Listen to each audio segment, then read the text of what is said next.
Hello and welcome to the sports show. Keeping an eye out on the dropped frames this time to see if that number keeps going up. But you know what else keeps going up? Are the amount of wins that the Broncos are racking up this year. Thought you were going to say our viewership, but No, that's been would have been joke of the day. our viewership. Our viewership is lower than how many wins Deshaun Watson has in Cleveland. I mean, he's got is that like one viewer then? Yeah. You know Oh, what's fun is Ben Roethlisberger has more wins in Cleveland than Deshaun Watson does as a Cleveland player.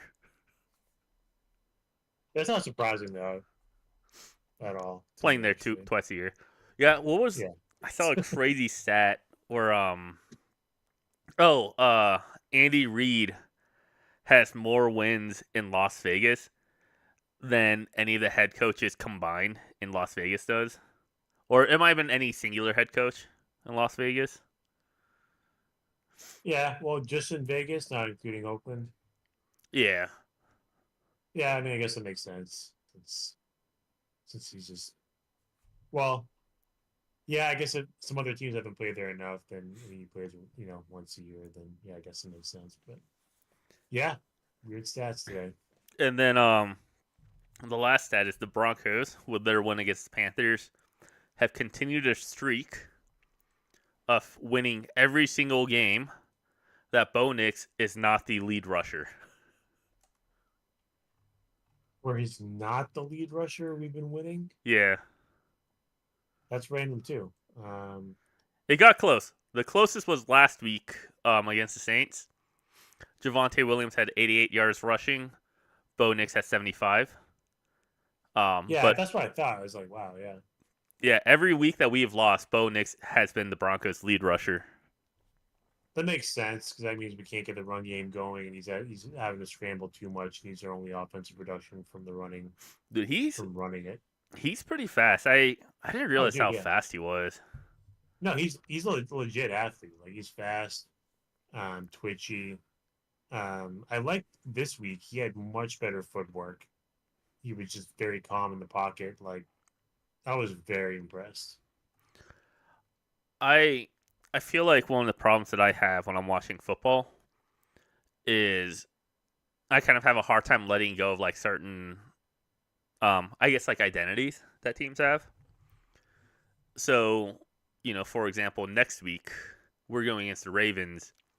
Just kind of I was kind of worried about because when you and I started watching football during like the Joe Flacco years, the Ravens offense was pretty good. Like they had Ray Rice, they had I want to say Terry Bolt, but that's not his name. Torrey Holt, but I don't think Torrey he was Holt, on yeah, there. and I Anquan don't. Bolden. No, I don't think Torrey Holt was on. There's like No, you're right. there's Tory someone like Tory Brown or something like that. Was it Torrey Smith? Um, maybe Tory Smith. Yeah, it was Yeah, Torrey Smith. yeah, Tory Smith. Yeah, Anquan Bolden for a little bit. I think we're missing like a really other big receiver from I back in think it the was a day. tight end, isn't it? Oh yeah, Todd Heap was there for a little Yeah. while, and there's somebody else. But I mean, I think when I think of the Ravens from back then, I just think of like that really crazy good defense. Yeah, and that's the Obviously, thing is like it's been a while since they've had that crazy good defense. It's been a while since Ray Lewis was there. Who was the other really good? Not, I don't think it was a linebacker, but the other Brandon Reed, yeah, Randy Reed. Lewis had Yeah, Reed, and then Terrell Suggs was a little bit after that, but yeah. he's So, sizzle. so I always feel like I think of the Ravens as a really good defensive team. I still think of the Cowboys as a really good like rushing team because of when Ezekiel Elliott was at his prime. Yeah, that offensive line was insane. But neither of those are true now. Like, I still don't. I don't think the Cowboys have 100+ rushing game yet for a single running back. They might have just Yep. gotten one. And then the Ravens. I was surprised to find out the Ravens have a pretty bad defense this year. Yeah, I think their front seven is like solid, but yeah, their back end, their pass defense is pretty bad, which is why Jameis kind of tore them up, which is kind of like our biggest hope against them this week is if Bo Nix can kind of keep that same momentum he had last week. like 28 for 30, 28 for 37, 3 touchdowns, 1 rushing touchdown. Like we need that again this week. Yeah, and I'm really man, I'm so mad because if Jameis Winston doesn't have like the best game of his life, which I don't know if Jameis has ever thrown for over 300 yards before. Jay was just throwing for tons of yards. He's thrown for tons of yards, but he's thrown for also tons of interceptions. That's So fair. yeah, I think he's had. I think he's probably thrown for several 400-yard games. I wouldn't be surprised with that either. Did I have to think that Bo Nix was right up there for AFC Player of the Week, Offensive Player of the Week? Not just rookie too. Yeah, just overall player. Yeah. No, it's I'm so mad. Maybe next week. Maybe against the Ravens. Probably not. James James is my hero though. Like he basically like if the playoffs started today, we're the 5th seed, and that's because Jameis beat the Ravens. So I was gonna um, say, I he's our wouldn't say hero. that he's. Although, people on Reddit keep talking about how Cleveland just replaced one predator with another, and I think that's true, and I think there's some like fairness in saying that, but I also don't like comparing what Deshaun Watson did with a lot of other people because like Jameis's last incident, let's call it that, let's soften the blow a little bit, was 6 years ago. It's still inexcusable. It's still not great, but that's a little bit different than it happening 2 years ago to multiple people, and also maybe there were other stuff. Maybe there's another court case that he has to attend.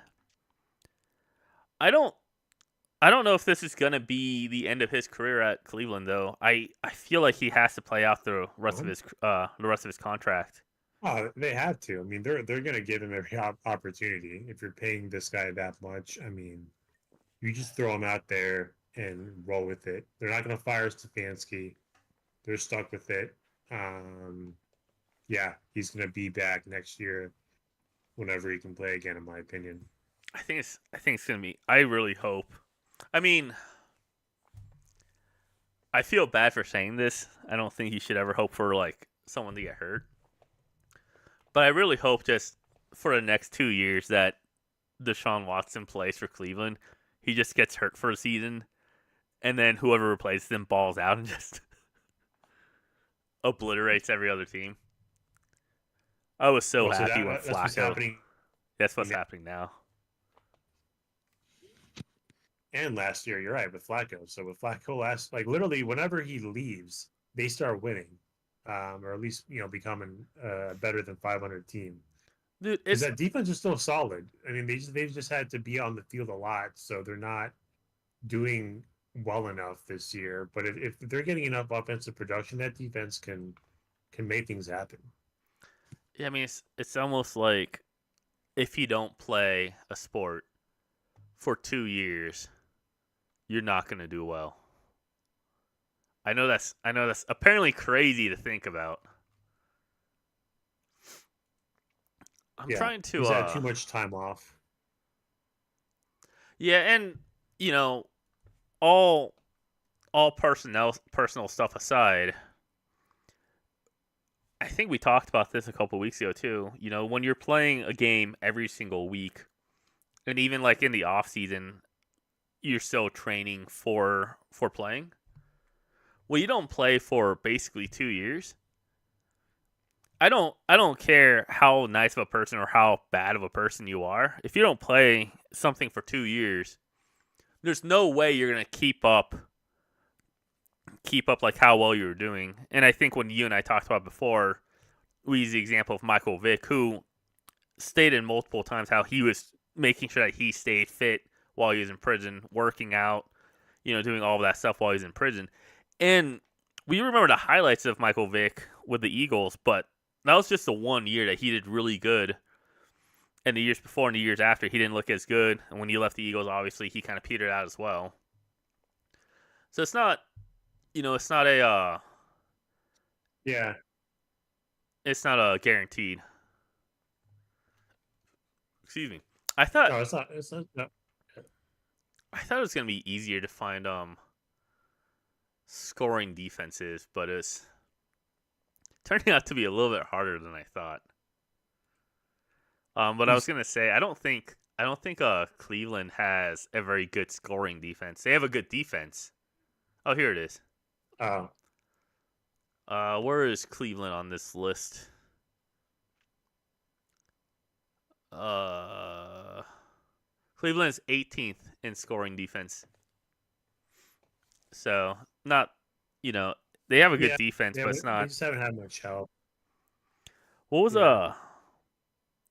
who was the guy that Cleveland traded recently? Not Amari. Not Amari. Yeah, it was Amari Cooper. So I don't think it's true as of this past week. But when Amari Cooper got traded, he was one of two players on Cleveland who had more than one touchdown on the year, and the other player was a defensive player. Oh wow. Yeah, Yeah. Cleveland. Um, that's that's a little surprising, but also not surprising with their lack of weapons. But Jameis going to change that. He might, or he might throw 30 interceptions again. Probably will, but at least he'll score some points. Yeah, 30 touchdowns. Dude, it'd be cool if he had another. If it was like a 20 touchdown, 20 interception season. Right. That'd be fun. So, did you know of the top five scoring defenses in the league? There's only one AFC West team that's not in there. For scoring defenses, Yeah, would it have to be the Raiders then, right? it is the Raiders. The Yeah, I think Raiders are Chargers number 27. one. Broncos are in top five. Chiefs may be in top five too. I mean, at least top 10. Yep. Chargers number 1, Broncos number 3, Chiefs number 5. Oh, five. Okay, yeah, And then yeah. Pittsburgh and Raiders Chicago like 28. 27. Yeah, Very close. yeah. Um, yeah. No, we become a pretty defensive division. Um, the Chargers going to number one though in scoring defense is kind of crazy because they were like dead last year with defensive mastermind Brandon Staley. You bring in Jim Harbaugh, who's more of an offensive guy, like a physical offensive guy, but that kind of translated to the defense as well. As far as like his offensive philosophy and everything. So, Yeah, I mean um, it's been my understanding that Harbaugh tends to tends to make the defenses better. I assume it's just through hiring better personnel. it's like the same personnel though, pretty much. Is it I think really? it's just essentially. I mean, you got Derwin James and Bosa when he's actually Well, not playing not stuff like players, that. but like coaches. Maybe the coaches, yeah, yeah, obviously different coaches, but um, I think it really just shows how bad of a defensive coordinator and coach Brandon Staley was. Um, I think he was overrated from what he did with the Rams. You have Aaron Donald and some other all stars on defense. You're gonna do some damage. So um, yeah, I think it just shows how bad because like the personnel has always been there for the Chargers, but they've just been always so bad. I think this year what they need to figure out is offensively being more consistent. Like I think they beat the Saints like 16-8 or something like that last week at home. I Yeah, believe is it what it was was. So it weird. was an ugly game. Like I mean, Everything the about that game Broncos was beat him weird. 30-10 at New Orleans, and the Chargers can barely get It was past 26 to 15. 8. Oh, it got 26. Okay, it was like 16 for like the longest time. I swear to God, but so a little better, I guess. But regardless, Herbert's doing his thing. He's been playing better, but he just got to be a little more consistent. I feel like they Yeah, lost 17-15 against the Cardinals like last week or something like that. So and here's the things. um, I don't know if I think the Chargers as a unit is a good team. There's no denying that they need to get, at least another wide receiver, a true wide receiver one. I think Dobbins has been a nice surprise. But I think if you're a Chargers fan, you shouldn't be worried, even if the Chargers don't make it to the playoffs this year, even if they end the standings underneath the Broncos. I don't think you're worried about that because I think at the end of the day, Justin Herbert, uh, you know, the quarterback that he is a better quarterback than Alex Smith, and is a better quarterback than even I think peak Colin Kaepernick. Oh yeah, I'd agree. But we'll have to see too, because I feel like you and I have been talking a lot about how good Justin Herbert is, and it hasn't really manifested itself in games yet, or in seasons. It's manifested itself in like game to game, but he still goes Right. long periods of time where he just doesn't look good. Kind of No, I mean like, oh, go ahead. stat wise this season, it's not like phenomenal or anything. He's like in the 20s for like most yards thrown. He's got 8 touchdowns, which is tied for 16th, and only 1 interception, which is good. Which is once again, like the way they're playing is more physical, more run oriented. Not trying to have Justin Herbert go 30 for 40 for 400 yards every single game like last year. Um, but it's just he's not gonna have a big stats year this year. You know what I mean? Um, so I think you're right in the sense that I think he's kind of still adjusting to that, like how he totally fits within this offense. If he's not gonna be throwing like for tons of yards and tons of touchdowns all the time. But the talent's clearly there, and I think they're kind of similar to the Broncos in the sense that I feel like he's improving every week with the way Harbaugh wants him to play. Same how Bo Nix, I feel like, is also improving week to week. Just little things, even like footwork was like way better this week versus last week. So yeah, we'll see what happens with the Chargers. Do you think so? I feel like in the past couple of years, we've been seeing this huge not resurgence, but this huge surgence of young, let's say more aggressive head coaches. Just in the last 3 years, we had Staley, we had Kingsbury. If you pull it back a little bit more, we have Sean McDermott, Kyle Shanahan, Mike McDaniel's.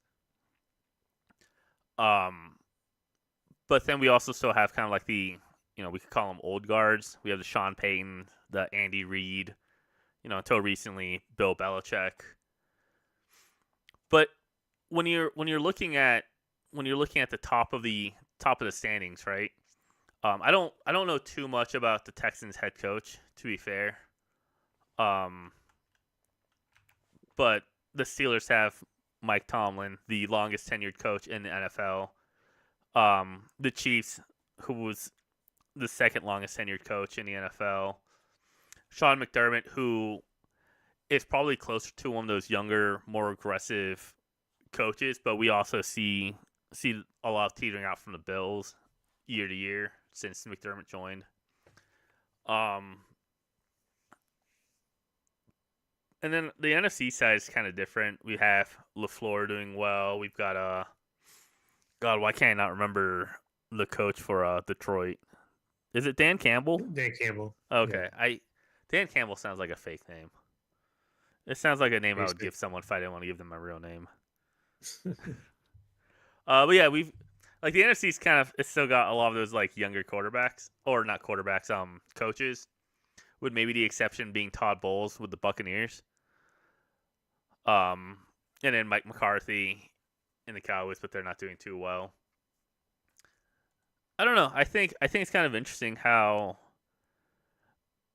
I thought I thought going into this year, coaches like Staley or Cliff would be the norm, but it seems like at least on the AFC side, it's going more towards that traditional old school ish of football of hey, let's establish the run, let's play for play action, let's get away from let's get away from these shotguns, read pass options, and all that stuff.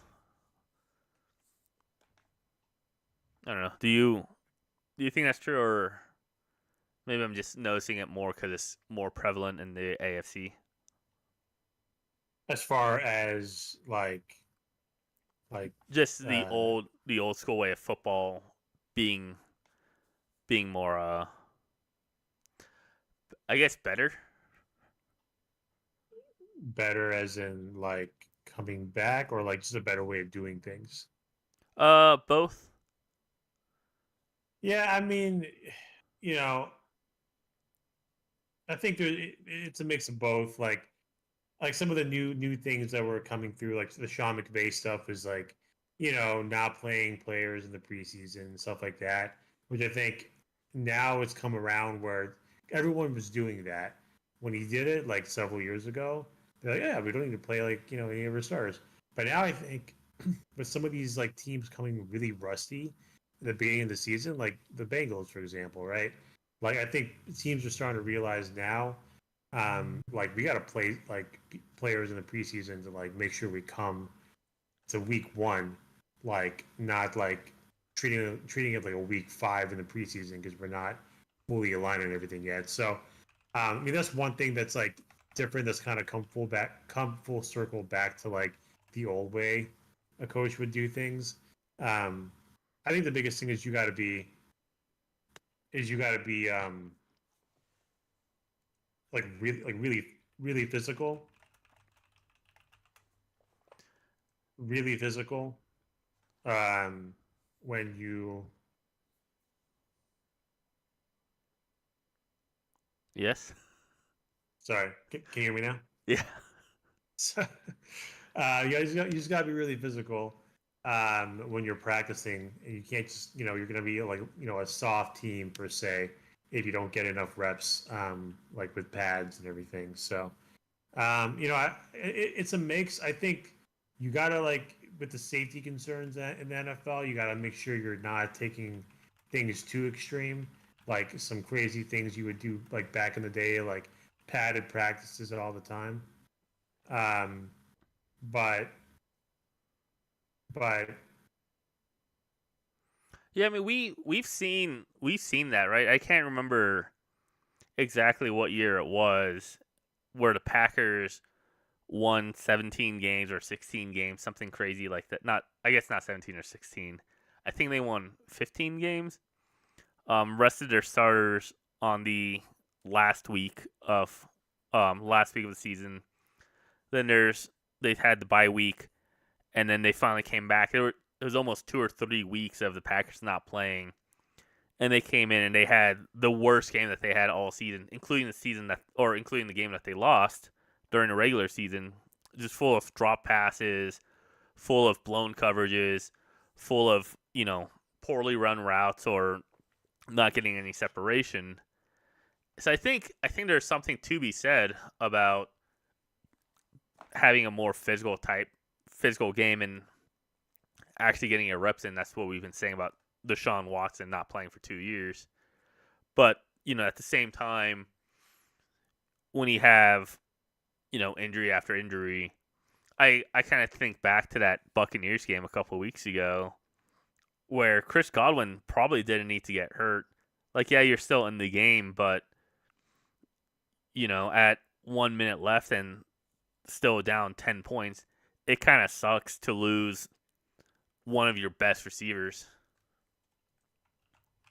I don't know if you're back yet or not, but Yeah, can you hear me okay?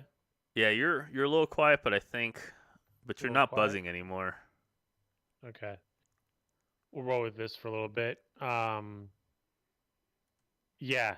I'm just going to bounce off that because we were talking earlier about all these crazy stats you were talking about, Jay. I think the craziest stat I've seen so far is just how Patrick Mahomes has more interceptions and touchdown passes. I think it's pretty crazy. 8 touchdowns, 9 interceptions halfway through the season. I didn't realize how bad he actually was playing, but the Chiefs are just doing just enough to win all these games, like at the very end, whether it's by a field goal or a touchdown, defense, offense, whatever the case may be. Um, but yeah, they're definitely winning so differently this year than they ever have. Usually we're used to, the fireworks. Maybe not last year, but the years before, especially with Tyreek. They had these crazy games and passing for lots of yards and these deep touchdown passes, and now everything is like short. It's all just trying to be efficient, even though Patrick's still throwing a lot of interceptions. Um, I think that bodes well for teams. They have to crack one of these games. They can't keep this up the entire season. So um, I think it's going to be really interesting to see what team takes advantage of these deficiencies.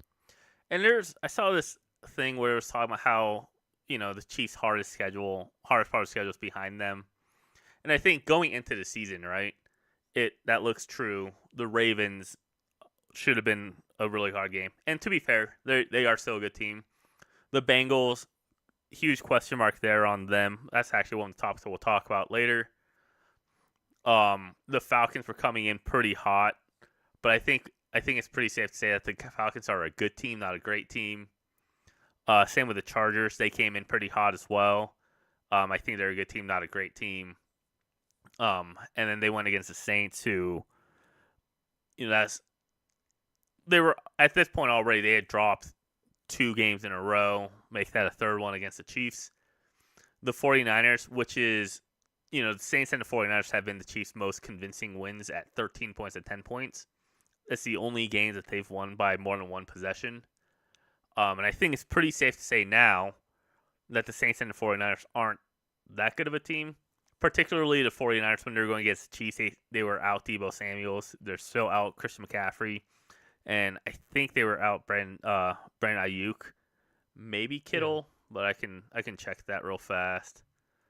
No, so Kittle was playing that game, and Ayuk was playing that game, but I think Ayuk maybe got hurt that game because I don't remember him playing too many snaps that game. And then, of course, the Raiders. And so far, every game that the Chiefs have gone against, they've gone against a pretty loose defense, except against the Chargers. And they've only barely won. And while I don't think I'm gonna go ahead and be a homer, maybe tune the Broncos to lose this game. But I don't think that the Broncos Chiefs game is a guaranteed Chiefs win like it has been for the past couple of years. Even though we beat the Chiefs last year, and last year both games of the Chiefs were pretty close. We won one of them, we lost the other one. I don't see this Chiefs game being a free win for them because we are easily the hardest defense that the Chiefs have to go against all year. And I think the Broncos, like, I think the Broncos can score 27 points against the Chiefs. Maybe not, because as good as both Nick's stats look, I think his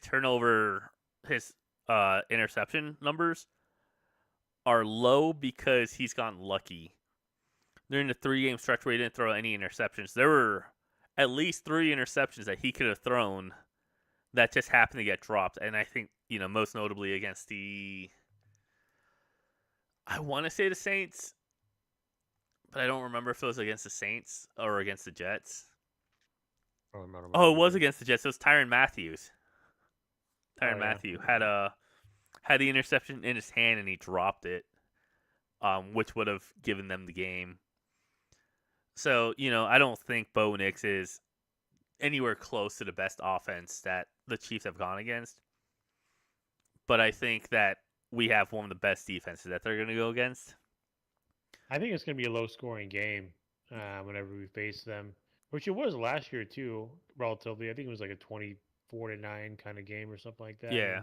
I guess we scored plus 20, but we kept the Chiefs under 10, which is huge. Do that against Mahomes, it's pretty impressive. So I do think we split. I mean, Sean Payton is a very like he's at least like close to being even with Andy Reid there. Like it's not like we're going. It's like not against. It's not like we have Hackett versus like Reid and everything. Like we have a formidable coach to go against Andy Reid here, And I think Peyton can consistently do that. That's the problem with the AFC West these last few years is there's been all these acquisitions, right? Like Devontae Adams went to the Raiders, like a couple years ago. We got Russell Wilson for the Broncos. And then the Chargers already had or got Herbert like in 2021 and added some more pieces and stuff like that. Like it was becoming this like crazy um, conference or a division. And also with the Raiders had Derek Carr for a little bit, then went to Jimmy G. So it was like who's going to be that second team to kind of like be close to the Chiefs and kind of like start winning against them consistently. And I feel like the Chargers had a couple wins here and there, but not consistent. And the Raiders beat them like a couple times with Carr, and then the Broncos hadn't beaten the Chiefs till last year. But I feel like with that win last year, and how the Chiefs are playing, like we have like a good formula to beat the Chiefs with our defense and with our quarterback play and our home field advantage, which we have and the Chargers don't have. They're playing really good defense and they have good quarterback play. So, um, one of these teams is finally going to step up and like consistently challenge Mahomes. I feel like, uh, in my opinion, I feel like it's not going to be like the Patriots and they just win like 12 division titles in a row, whatever that crazy streak was. Someone's going to step up and take them down one of these years. I feel like. And I think, when you look at it right now, if we sweep the Chiefs, which I don't think we're going to, but if the Broncos sweep the Chiefs, we would have that first round bye. We would have, well, maybe not the first round bye, but we would be ahead of the Chiefs if we sweep them. The Chiefs have some tough games ahead of them. I'm not going to include the Broncos game in that list, but they've still got the Chiefs or the Chiefs. They've still got the Bills to play. They've still got the Texans, who have a great defense. They have the Steelers, which have a great defense. Though Russell, and Russ was the first QB that the Broncos have had since Peyton Manning to beat the Chiefs. And even against the Chargers and the Browns, when the Chargers went against the Chiefs, they were out a lot of key pieces. The Browns have a really stifling defense. And if Jameis Winston plays on your birthday like he has against this past week, the Chiefs, those are all games that are easily losable for the Chiefs. I don't think they're going to drop those 5 games. But I wouldn't be surprised if they went 2-3, maybe 2-3-3-2. Against the Bills, Chargers, Browns, Steelers, and Texans. That's actually a pretty tough stretch there. And I think it's really important to remember too with the Chiefs is that they've painted a target on their back. Nobody wants to see them three-peat other than Chief fans. And the NFL has been basically since Pat Mahomes won his first Super Bowl has been moving towards trying to beat the Chiefs. Maybe not like rules. There's obviously a lot of controversy with play calling regarding the Chiefs. But ignoring all of that, teams have been adapting. You look at how prevalent now the 2 high safeties is, and that's in large part because of the Chiefs. You look at how often teams aren't necessarily blitzing the quarterback, but but when they blitz, having it be a contain or having a QB spy. That's because of Pat Mahomes. And now I think the Chiefs are going to be better. I think this game where DeAndre Hopkins only catches 2 balls for 29 yards, I think is going to be the lowest that he gets this year. But the Chiefs are still a scary team, and I think they're going to get better. But they're not unstoppable. And I think, especially if you're in the AFC West, like, Sean Payton, who's been with the Broncos now for a year and a half, and I think we're going to see this with Jim Harbaugh as well. Which, by the way, I kept calling Jim Harbaugh John Harbaugh last week because I could not remember his name. I was dying. Close too, but but I think Sean Payton and Jim Harbaugh are both really smart coaches, and they're going to be creating their team specifically to beat the Chiefs. Because if you can beat the Chiefs, you beat a lot of other teams that have a similar playstyle as the Chiefs, right? You beat Josh Allen. If Russell Westbrook, if Russell Wilson or Justin Fields decides to stay with the Steelers and do well, you beat that style of offense of ground and pound and play for the deep ball, and that's kind of what the Broncos have been doing for the past year and a half since we got Sean Payton, Nathaniel Hackett, same thing, Vic Fangio, Vance Joseph are all trying to figure out a way to beat the Chiefs because that's a team you have to beat. You can't just give up 2 games every year just because you're in the AFC West and expect to be able to go to the playoffs. Yeah, got to at least split it, if anything, consistently. And real quick, Russell Westbrook's a Denver Nugget, so he's a local athlete. We can bring him up and talk about him if we need to sometimes.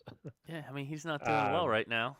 yeah, he's not doing well right now, and honestly, we might need to release him because he's not going to be a good vibe for the team. But we'll see Dude, what happens. I was saying this when we first signed Russell Westbrook.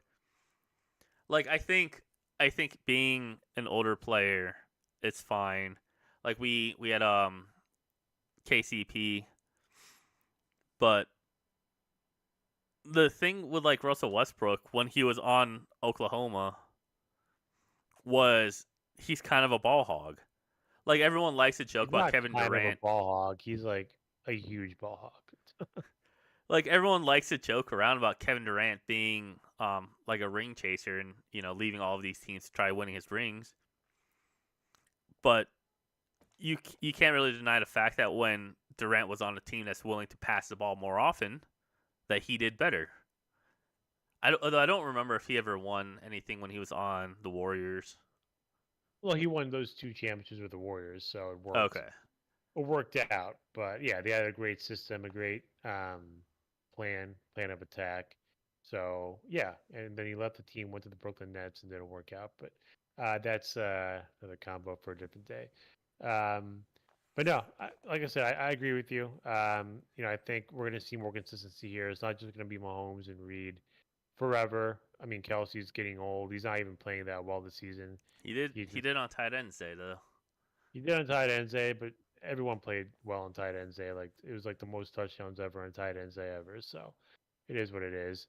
And Mahomes, look, like I said, like when is he gonna snap out of it? Like 8 touchdowns, 9 interceptions. Like I mean, Bo Nix has better stats than that. So it's like, it is something there. Because even last year when he was struggling, he still had good numbers. They just weren't as big as other years, but it was still like a good ratio and stuff like that. I mean, Uh, he dropped drastically in 2023. So he went from over 5,000 yards in 2022, 41 touchdowns to 12 interceptions, right. to 4,000 yards, 27 touchdowns and 14 interceptions. Which again, that is not that's not bad numbers, right? Fine. By No, any it's means. totally fine. Totally fine. But They're good numbers actually. having almost half of your last year was statistically his second worst year in the NFL. Yeah, I think he had that one year where it was like 26 touchdowns, like 5 interceptions or something like that. Dude, right? you nailed it perfectly. Yeah. Was it? Okay, yeah. But yeah, so last year was a little worse than that, and this year we're literally halfway through the season. I mean, I guess 17 games, like whatever, but basically halfway through the season, and he's basically trending for 16, 17 touchdowns and like almost 20 interceptions. Like, I mean, you would think that it would get better. I don't expect him to keep playing this bad, but I mean that's what he's trending for. I mean, so. he's trending towards a sub 4,000 yard season, which is the first time in his career that he's thrown for less than 4,000 yards, unless you want to count 2017, where he played a single game and threw for 284 yards that year. Yeah. Yeah, I mean, even we're not going to count that, but because 2019 and 2020, he played 14 games and 15 games respectively, and in both of those years, still threw for over 4,000 yards. Now, he's only played 7 games, but how likely is it that he's going to have a 350 yard game against the Bucks? Like maybe it can happen. The Bucks don't have like the strongest defense. Right. But how's he how is he going to be able to maintain that for the rest of the season when he hasn't anyway? And sure, DeAndre Hopkins helps, and I think DeAndre Hopkins plays a style of wide receiver that KC is really looking for. Yeah, But he's a beast. I mean, I'm not gonna lie to you, man. If KC wins the Super Bowl this year and they're out their number one and their number two wide receiver, and I think isn't Isaiah Pacheco also out? Yeah, he's also out. Like if they win with Travis Kelce having probably the worst year of his Not career, probably like 100% his worst year. Yeah. like he's if they're winning with old retiree Travis Kelce out three of their skill positions, Patrick Mahomes having his worst statistical year.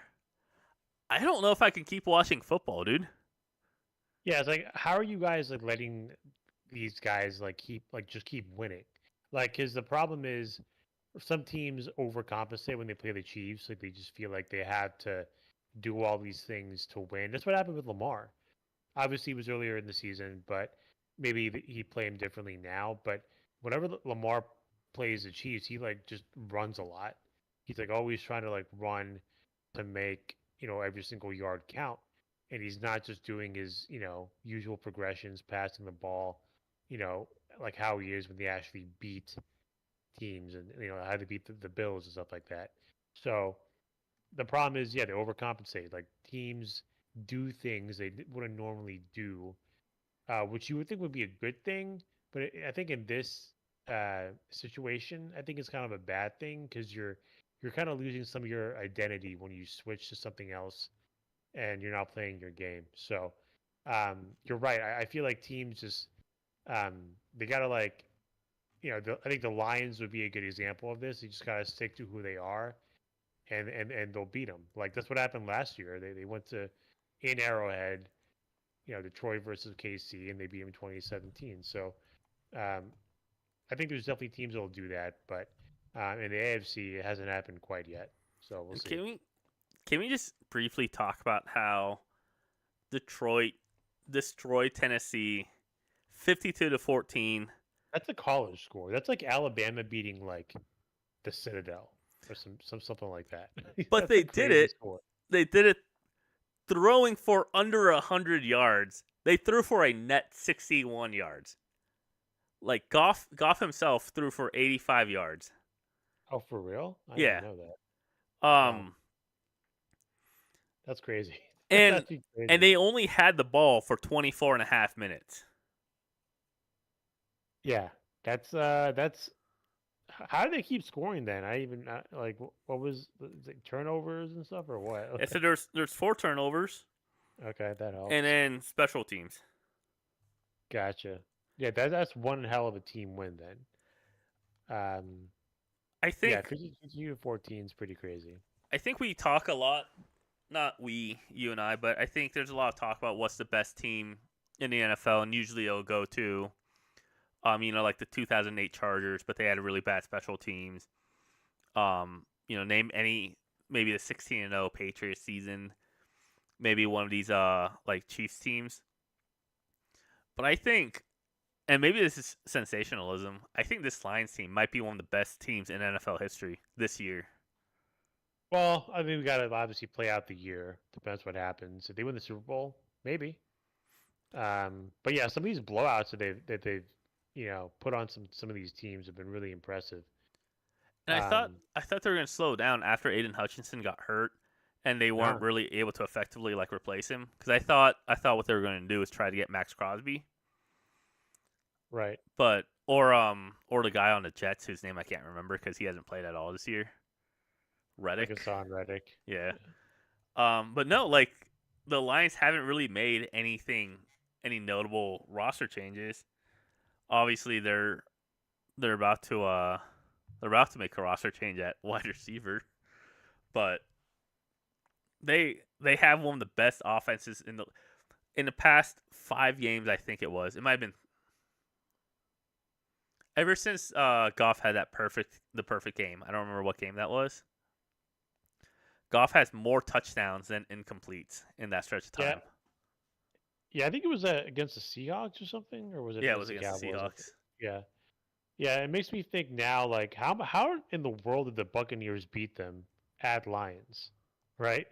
And we beat the Buccaneers too, which is kind of cool in that aspect. But yeah, that's becoming more of like a weird anomaly game this year. After the Lions beat the Cowboys 47-9, beat the Vikings who were undefeated 31-29, and beat the Titans who aren't very good 52-14. It's a pretty crazy last few weeks. If you also want to add the Seahawks Lions game, they also dropped 42 points as well. So the Lions are legit. I think you'd have to put them as a favorite in the NFC right now to make the Super Bowl. Yeah, and I think that's transitions kind of nicely. I wanted to talk to you. We're at the halfway point right now, halfway ish. Um, I guess actually next week would have been better because it would have been week 9 of 18. But Yeah, anyway, either one. I mean, um, I think you and I both had some pretty bold Super Bowl predictions. I think it's still in our chat right now. I'm gonna scroll up here to see if I can find it. don't tell me I said Saints. Did I say Saints? Um, oh man, I don't think we actually wrote down our Super Bowl picks. Okay, But honestly, I forgot. But we were on the Saints. I was on the Saints train at that time, so you I know, and remember. I distinctly remember thinking Saints too because after the first couple of weeks, I thought um I looked at the Saints, I looked at the Lions, and I looked at the Saints, Lions, and the Vikings. And I thought, man, all of these teams look really good, but I think the Saints are the one that's going to have the most longevity because we've seen the Lions be, a flash in the pan, and I wasn't entirely convinced that Sam Darnold was going to be very good, but it is looking like it's looking like we were wrong. Yeah, If I were to guess, I would have said Niners Bills. I don't think I actually said Saints Super Bowl, I don't. No, but you didn't have Saints going to the Super Bowl. okay. I did. Oh, you did? Yeah, Oh God, yeah. Let's I had change that Saints real winning quick. the Super Bowl, dude. Oh my God. Because okay, I thought here's I I thought I was on the Saints train, man. Maybe you were on the Saints no. train. So here's the things. I figured, okay, obviously 45 points a game is not very realistic, but if they're putting up 45 points, I don't think it's unreasonable to assume that they can score 30 points or something. Something close to that. Boy, was I wrong because ever since the Saints scored 91 points in the first 2 weeks, they've only scored 94 points since starting off 2-0. Yeah, I mean that's crazy. The Saints have had one of the weirdest roller coasters ever. Like start off so hot, 94 points, and then just drop off like crazy. Where you don't have a quarter. You tried Rattler, you tried Huber or Hubner or whatever his name is, and like these guys can't like just do anything. Which makes you actually appreciate Derek Carr a little more. Not that he's like a top tier quarterback or anything, because he's not. But he's a pretty competent quarterback He's, compared to I what mean, they've had. he's like prime Andy Dalton, I think, or He's better. like Yeah. Ryan Okay. Fitzpatrick maybe. Like Yeah. he's a quarterback that's I not guess really going to he's lose better. you games. I think he's probably a less That's accomplished fair. Kirk Cousins. Yeah, I think that's all fair. I mean, Kirk's definitely better. I think the Andy Dalton comparison is probably the best one, like a prime Andy Dalton one. Dude, We'll go with that one. Derek Carr has, I think the record was Derek Carr has the most drop back passes without an interception in the NFL. At least that was true a couple years ago. I don't know if that's still true. But he had like the longest streak of no interceptions out of any quarterback in the NFL. He is a good quarterback. They're getting him back this week, I think. So we'll see if they can kind of get back in a roll. But I They think obviously they need more people back, but but I think that's the worst part is like it would be so easy to say, oh well, obviously the Saints had this huge drop off. They've lost Olave, They've lost Kamara. They've lost Well, they're Shahid. playing, but Olave and Kamara are playing though. I think I maybe in think they're different parts back of. now, but they've both been Yeah, hurt. right, right. You know, I don't think Taysom Hill's as good in the post Sean Payton era, but you know, he was also hurt. Yeah, And then obviously they've lost Lattimore and they lost oh man, what's their other cornerback's name? Adebo. So like, you know, it'd be easy to say, oh yeah, they're bad because they look at all these injuries, but none of those injuries were there week 3 or week 4. You know, maybe week 4, right, but right. like the And then, Saints, yeah, it's sad. yeah. Well, Derek's been gone for a while, so I mean, what a good way to start. Face the Panthers your first week back. It's the Um, confidence so game. yeah, so you know they could I think they could go back to beating teams by 30 again. I wouldn't be surprised if they won this by a couple touchdowns. So Have you done your pickums um, yet?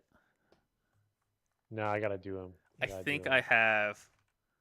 I don't think I'm supposed to tell you what my pickums are because I don't want you to, counter pick me or anything.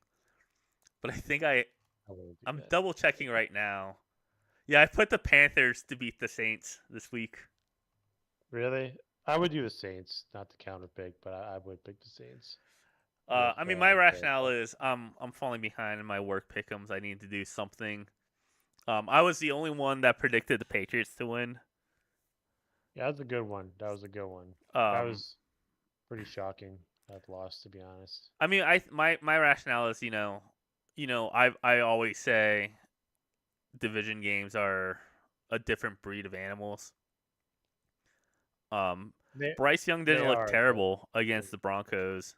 To be fair, He he started okay, but he kind of regressed, in my opinion. yeah, and I guess I shouldn't say he didn't look bad considering that he got almost half of his yards in that final drive. 98 of his Right. like 204 yards. Yeah, I mean that wasn't a But great game. the Broncos have they have a tough defense. And they might even have the number 1 passing defense in the league. Let me see. No, No, we it's not. I don't. think it's. I think or yeah, like top 10, and then We're rushing top defense like 10, yeah. top 5 or something like that. Yeah.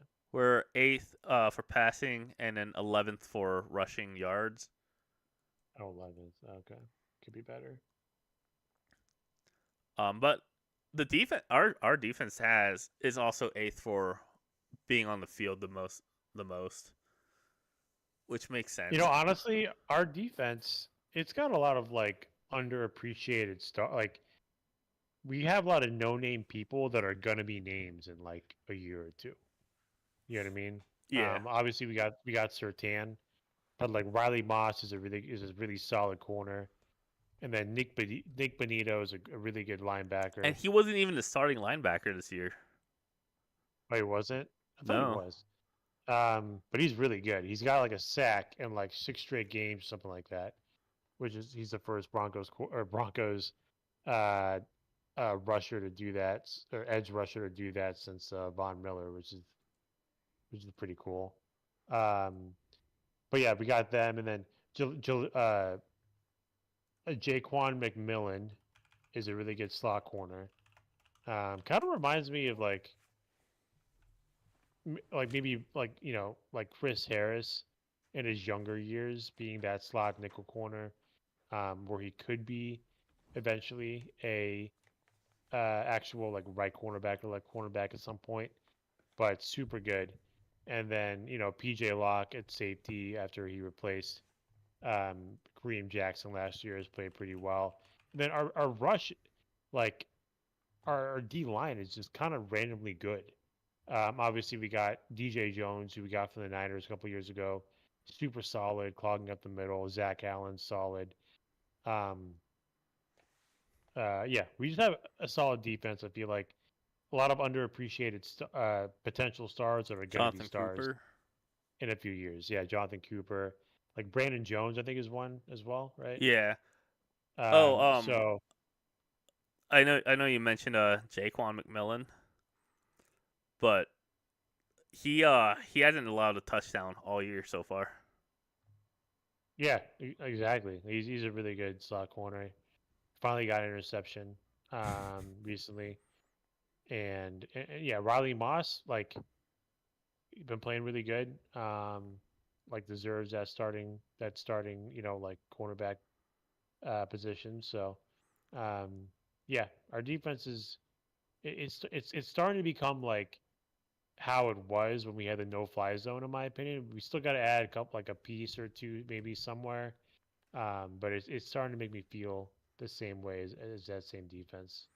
And we actually have an offense that's competent enough to give a little bit of a break when we have a running game. And I think really when you look at the Broncos and the big hole that they have right now, I think it's entirely on the running game.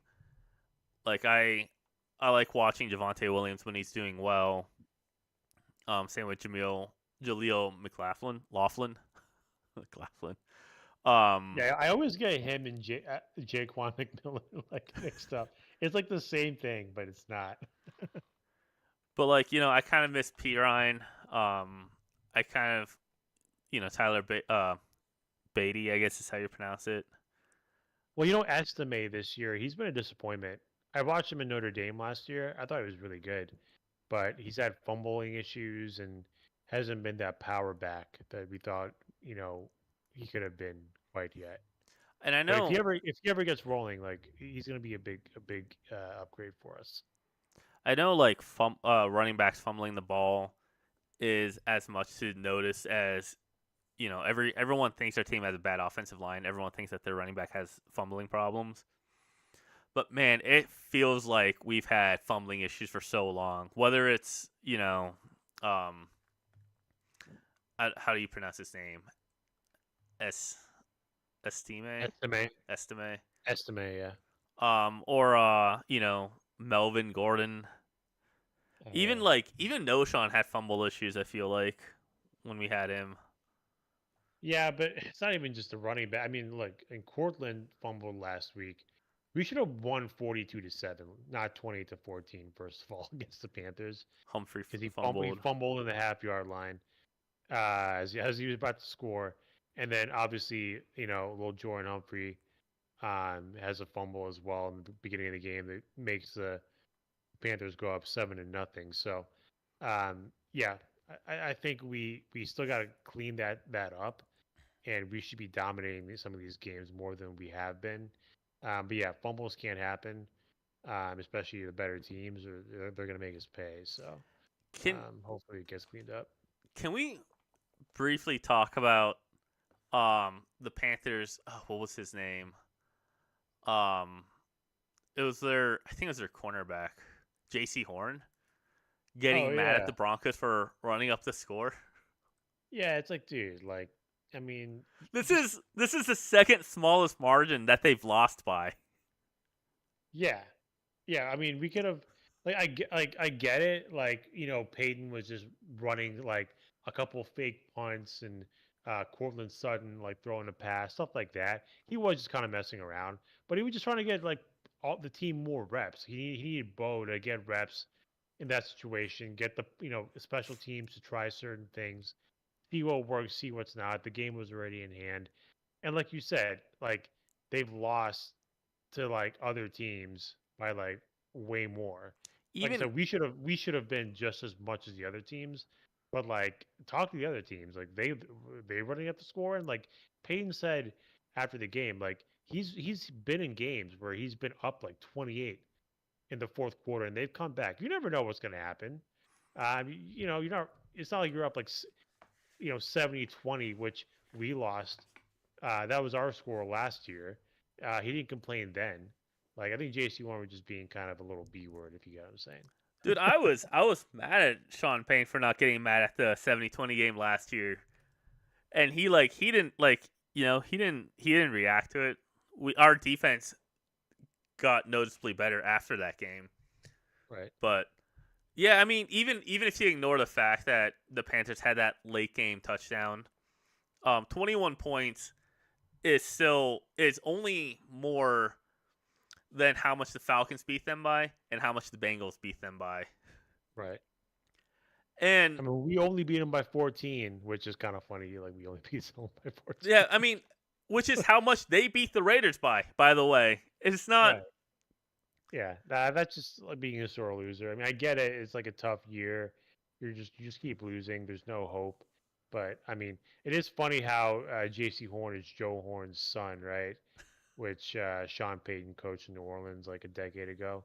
So I'm sure there's a little bit something there. Just JC probably thought he could just kind of, you know, throw some flack at him, like because he's probably known since he was a kid. You know what I mean? yeah. But yeah, it was still kind of uncalled for, in my opinion. And maybe it's not as bad as we think.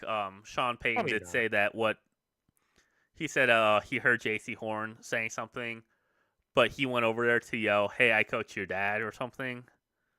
Is that what he said? That's what he said in an Yeah, interview. I coached your dad. Yeah, well, so what Sean Payne said in an interview is he saw him and he wanted to go say hi because he saw his dad, or because he coached his dad, so he just wanted to go in and say hi real fast. And that he didn't hear him saying anything about running up the score, and he only found out about it later. Nah, he was talking smack. I think he was just saying that to save face. He was trying to say that, like, oh, he was trying to talk smack to one of our players. But no, I mean, if you look at the clip, like he was definitely talking at Peyton, and Peyton was responding back. So Speaking of Panthers, they lost by 10 points against the Bengals. That is the closest game that the Panthers have been a part of since they lost. We already talked about my shame of saying the Saints were gonna not only go to the Super Bowl but win.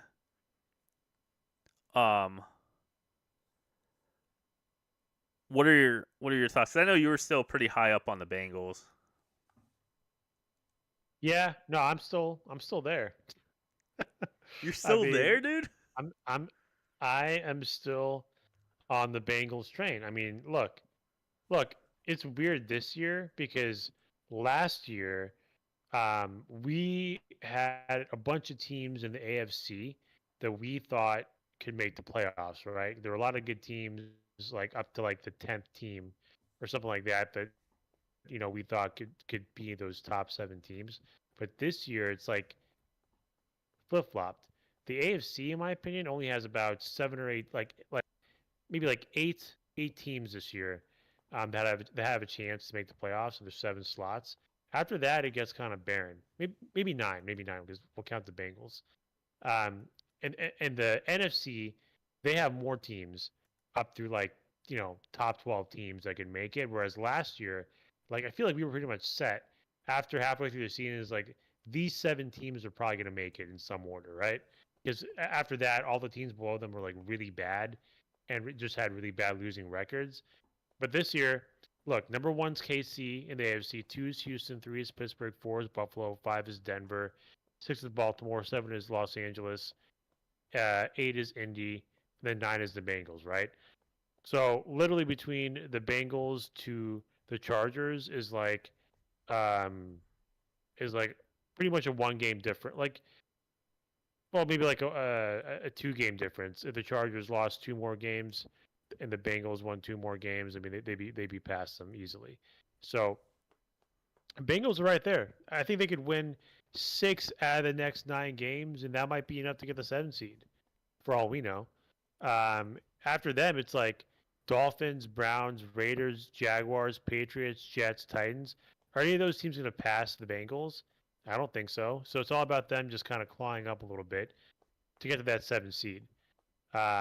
Whereas the NFC, I think, is pretty much set for it's pretty much um, still kind of like wild in the NFC. You got the Lions, Commanders, Falcons, Cardinals, Packers, Vikings, Eagles, Bears.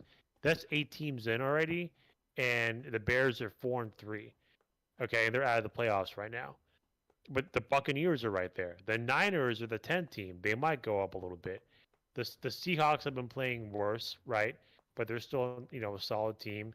The Rams are trending up. They're number 12. The Cowboys, you just never know. I mean, something might happen. They're number 13. So I think this goes 13 deep in the NFC for who might make the playoffs, and it goes about 9 deep in the AFC. So that's a long way of me saying that I do think that the Bengals are still there. Um, their schedule is also kind of favorable as well. So I think they're still going to make it. You say that their schedule is favorable, but I don't know if it is. They got destroyed by the Eagles, and the Eagles are not a good team this year. Okay, let's make that perfectly clear. As a 5-2 Eagles are better than team, we think.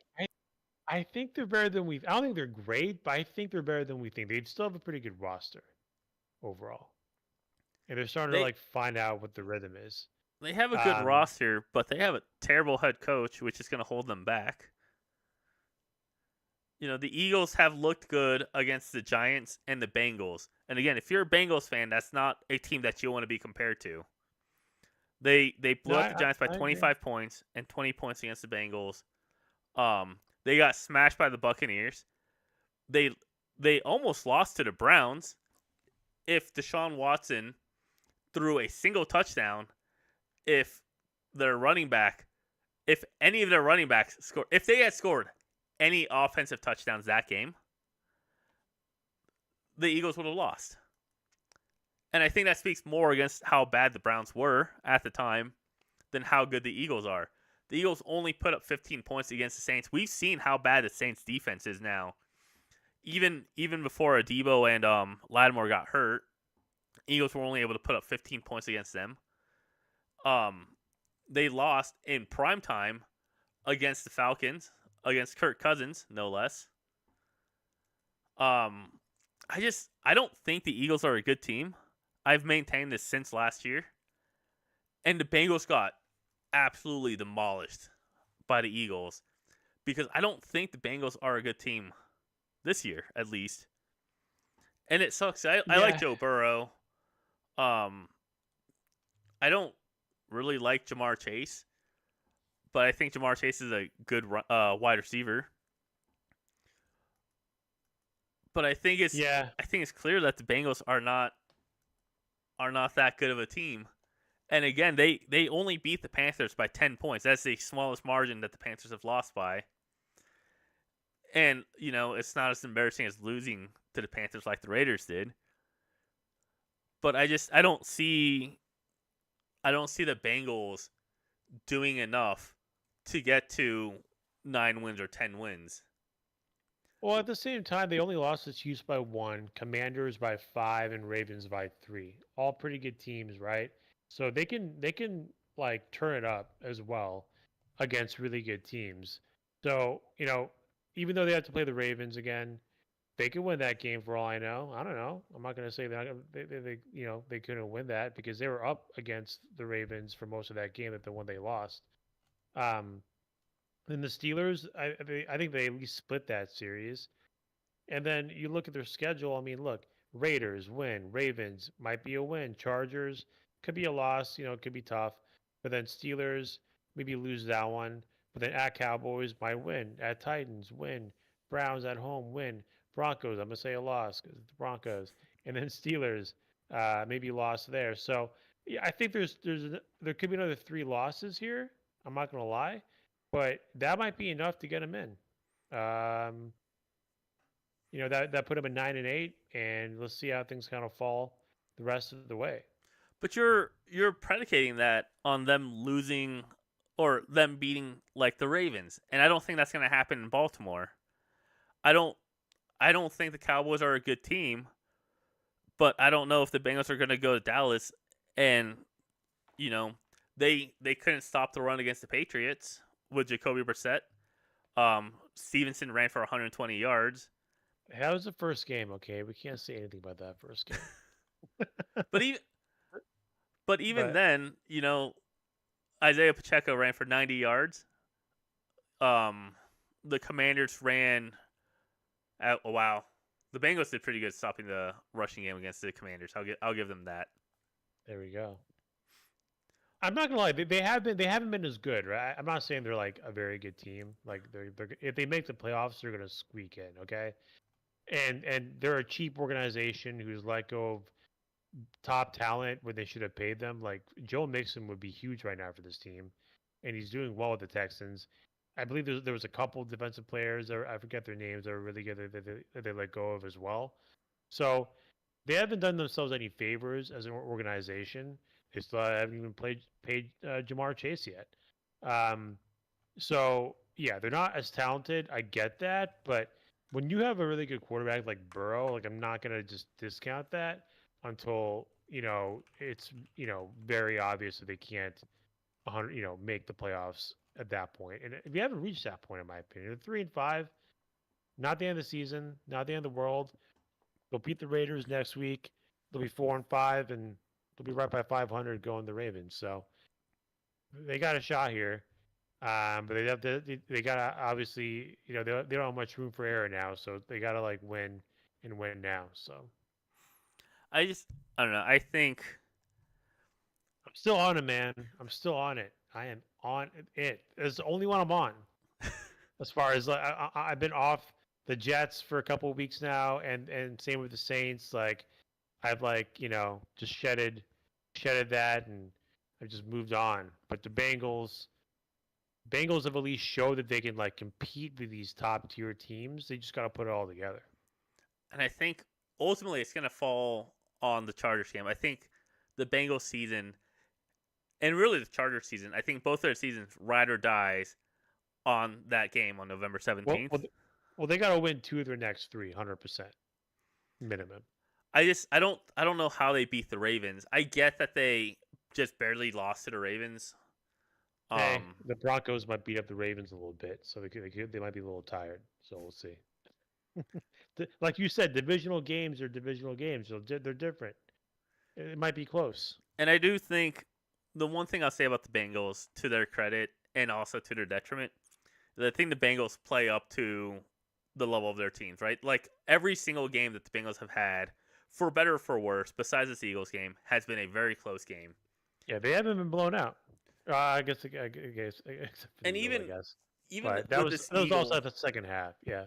even with this Eagles game, up until the fourth quarter, it was still a pretty close game. It was Yeah. um, 17 to 24 going into the fourth quarter. Yeah. So that's not bad, but I'm not sold on the Bengals. I was sold at the beginning of the season. I'm off the Bengals train. We don't really have time to talk about it, but I'm off the 49ers train. Wow. The 49ers have just not had I get that they've won, but they've had so many games where they just collapse in the fourth quarter. I think it's kind of clear that whether it's Shanahan or if it's Jordan, something's happening where they can't close out games very well. All of their games that they've won have been closer than they should be. They almost lost to the Cowboys after having that huge lead. They almost let the Seahawks have a comeback. They let the Cardinals have come back against them, and they let the Rams come back against them. And both of those games, they were dominating. I think for now, I am off the 49ers train. I'm still on that train too. I guess yeah, I'm still on that one if that was still a train, so I'm on their train. I think the 49ers are still going to make it to the playoffs. I'm more on the train for the 49ers than I am for the Bengals because I don't think they make the playoffs. But yeah, I think what's helping the 49ers right now is that the NFC West looks really, really weak. And the AFC North, for some reason, the Steelers still look like a good team, even though I watched Russell Wilson try his best to lose that game against the Giants. It was right after we said like after I said I was like, oh, Russ like now he's playing well, and then he had like a fumble, like 2 fumbles or something like He that. looked exactly like how I remember him looking in the Broncos. Yeah. The Steelers just have a way better defense than the Broncos did. At that time, yes. Yeah. Yes, 100%.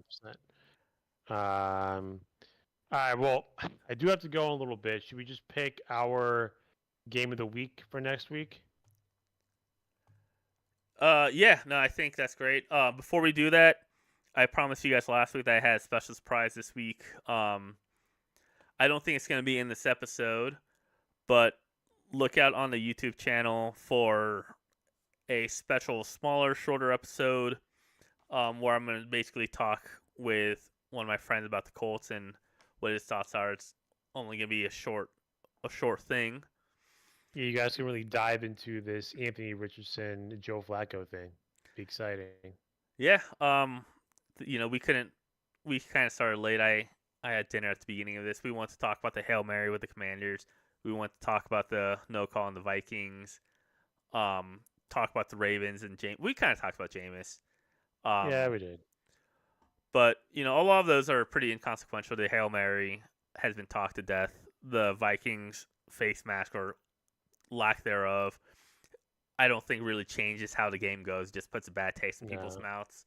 And then, check out our YouTube video to see Matt and I talk a little bit about the Colts benching Anthony Richardson. He's a little tired. It's okay. I feel you, Anthony. Yeah. I feel you. So yeah, let's go ahead. What are your games that you're excited for this week?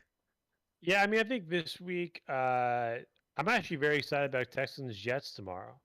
I'm just interested to see like how far of this dark hole that the Jets have dug themselves can we go into.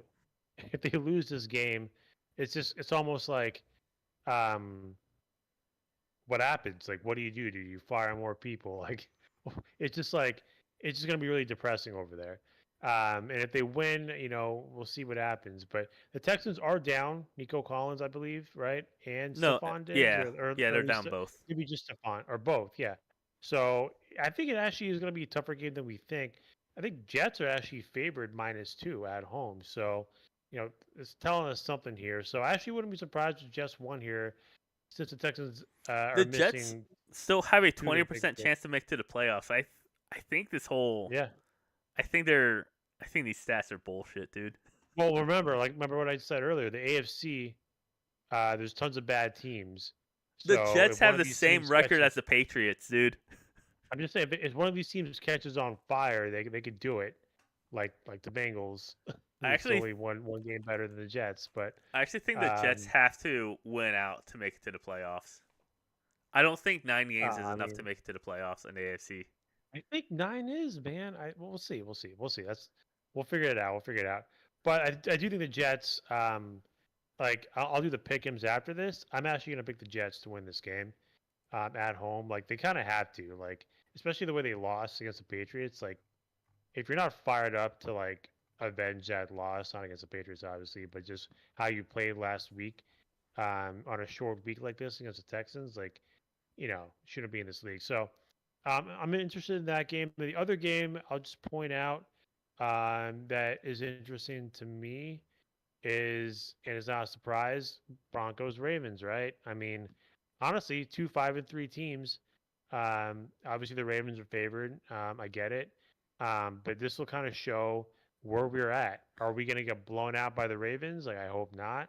Or do we win this game? Do we win, or do we lose or win close? Like, I want to see like how we react to Lamar, because Lamar, he's tough to cover for. The Browns do it well because they play him every year. Like divisional opponents, like know how he is, know his tendencies better.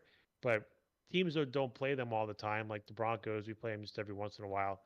Can we get a good game plan to stop Lamar? So I'm interested to see how we respond to that, and if Bo Nix can attack that secondary that we were talking about earlier that isn't very good on the Ravens side.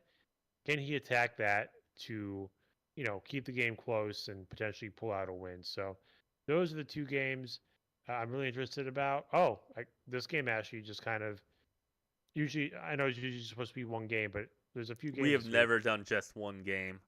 Hey, it's supposed to be one, but I can't leave out Lions Packers. Okay, that's just it's a 6-1 team, 6-2 team. As long as Jordan Love plays, which he should. Um, we spoke very highly of the Lions earlier, and how we think they're the best team in the NFC. Packers are right there. Jordan Love's played really well, so I'm gonna go Lions Packers as the third game. What about you? So I'm morbidly curious about the Texans Jets game, just because I'm not entirely convinced Aaron Rodgers is going to finish off the season, and I think if he's going to get taken out, it's going to be this Texans game. Um, yeah, I think the Broncos Ravens game is going to be interesting too. I just keep getting really bad flashbacks to Super Bowl 48, where it's a really good defense against a really good offense. Um, and I just feel like we're going to be on the wrong side of that. I think ultimately it's going to boil down to what's worse, Baltimore's defense or the Broncos offense. Um, Right. and then obviously the Lions Packers is pretty interesting because the division on the line. Although I'm less interested in that now that Jordan Love's hurt again. I mean, I think Um, he's still starting though, right? I thought he got taken out. He did, but it wasn't like a Well, I mean, major injury, I don't think. yeah, I'm not sure. Last I heard he was out for that game, but that's a day old at this point. I'm kind of interested in the Rams Seahawks game because the Rams look like they're on an upswing. This looks very similar to when the Rams went on their huge Yeah. win streak last last year because they got Puka back, they've got Cooper Cup back. They're still missing a lot of tools, but sometimes it just feels like Stafford only needs wide receivers to do well. But I think my two games are going to be the Commanders Giants and the Bears Cardinals because both of those teams looked not great last week. I'm not going to lie. They looked okay, but now they're both going against teams that they should match up pretty favorably against, and it'll be really interesting to see how they deal with adversity. And we actually got Matt here. So Matt, just to quickly put you on the spot. I know you don't watch too much of like Red Zone like Nate and I do.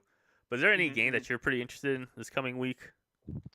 So, I mean, there's games I'm interested in for not good reasons. I'm a Colts fan, so yeah, not a good reason. But I'm interested to see how that will play out against the Vikings in prime time. But otherwise, I think the game that I'm probably most interested coming up this week. I think the Chargers versus Seahawks. That one, I mean, I struggled. That's not picking. this week. Is that not this week? No.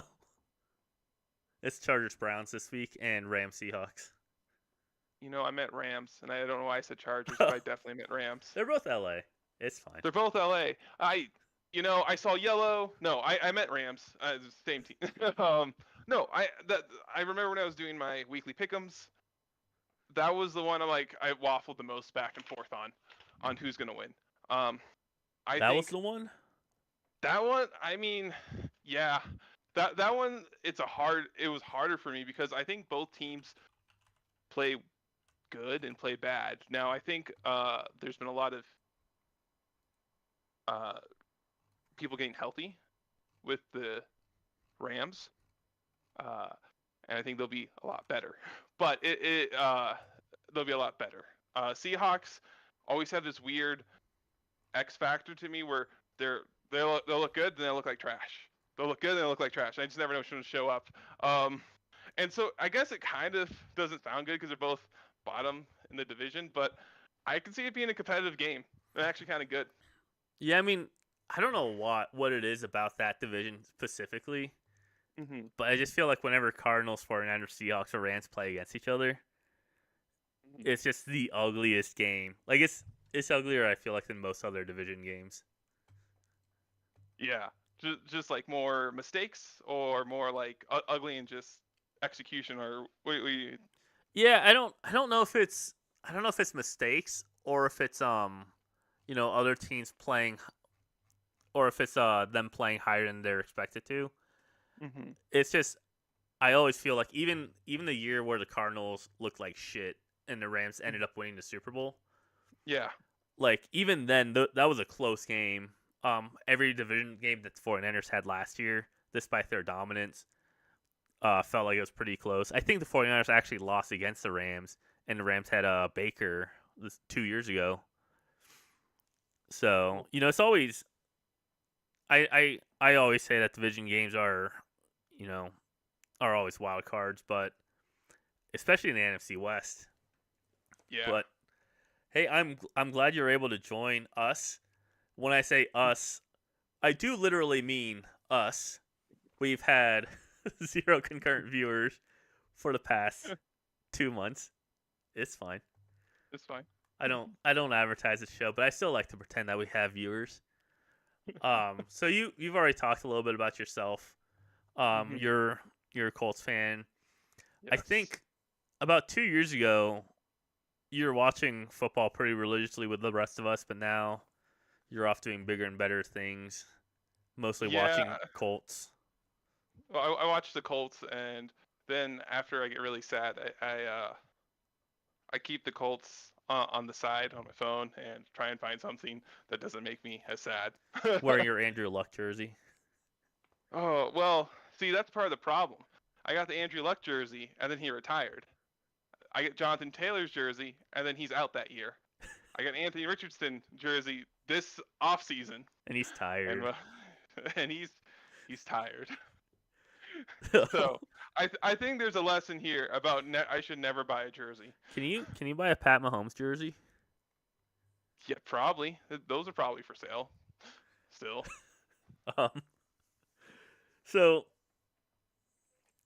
so I know you don't really watch too much football, but I want to talk to you specifically because if you're listening to this channel, you probably get sick and tired of hearing Nate and I talk about how the Broncos are going to win the Super Bowl this year, how Pat Mahomes is washed up, and all of that stuff. How many Broncos games have you watched this year? This year I have maybe watched a quarter and a half. See, and that's the kind of freshness that we need on this show. This is going to be our longest episode by far, but um, I mistakenly thought that this was the halfway point, and it's because the Broncos are at 8 wins, or not 8 wins, 8 games, which is used to be the halfway point, but now next week is better, just week 9 of 18. So I gave Yeah. you a few questions, and I told you Nate was probably going to ask you something about Anthony Richardson benching himself, but Yeah. Nate had to go because he's in Central Time, so he's a little bit later than us. I from my understanding, you didn't watch the entire game this past Sunday, right? No, no. I had some stuff I had to do on Sunday, so I only got to catch a small portion of it. Were you able to watch the ending at all? No, I no. I watched the beginning. Okay. So, so you might not have the context for Anthony Richardson benching himself, which I don't either. I don't remember what I was doing on Sunday, but I ended up turning off football and going out to do some things, and found out later that Anthony Richardson benched himself because he was tired. Yeah. What are your thoughts on that? Because I know the big thing with Anthony Richardson is he's an athletic quarterback. He's supposed to be a project quarterback. Yeah. Yeah. I mean, the athleticism was through the charts. It was very highly recorded. Um, did he run a lot in the previous plays? I did go back and like got context around it. So yeah, he did. Should he have taken himself out because he was tired? No. I believe that's when you're going to hand off the ball. That is what you do. I know there's a lot of other quarterbacks. Cam Newton, he would run a lot, and that's how he would catch his breath. He just hand off the ball. Like no, he shouldn't have taken himself out. With that said, I honestly don't think it's as big as a deal as it's being made out to believe. I think the bigger deal is just his throwing, his overall play. Him taking himself out to catch a breath, not a good look. There's ways around that he should have taken. Like I said, hand off the ball or something to that effect.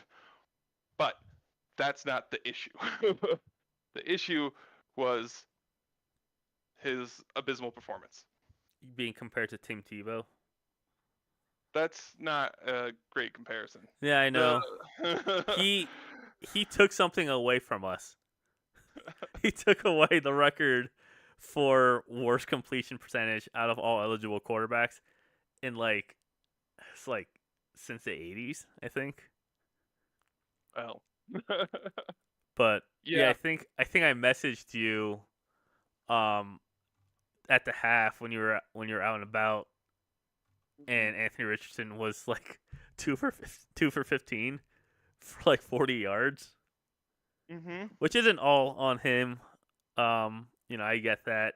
I get even if the stats don't show drops, sometimes you can have the perfect throw and your wide receiver just doesn't do anything about it. Yeah. Um, And he has had his fair share of drops. I think it's higher than league average, but it's not so high to justify that completion percentage. Not even close. and I know one of the things that you and I talked about before. You in fact were so heated about it. Not really. You just sent me the tweet about how the Colts have the most expensive medical bench, at least at the time. I don't know if that's still true. Yeah. Yeah, Yeah. it's been rough for injuries this year. It's been really rough. We've been getting healthier though, so I don't think it's no longer true just because we got a lot more people came back. Uh, but gosh, like, gosh, what this reminds, like, I've had this belief that when a quarterback comes out of college and they said, oh, they're gonna need some experience, and then their question like, oh, do you play him or bench him and like let him learn behind the bench, right?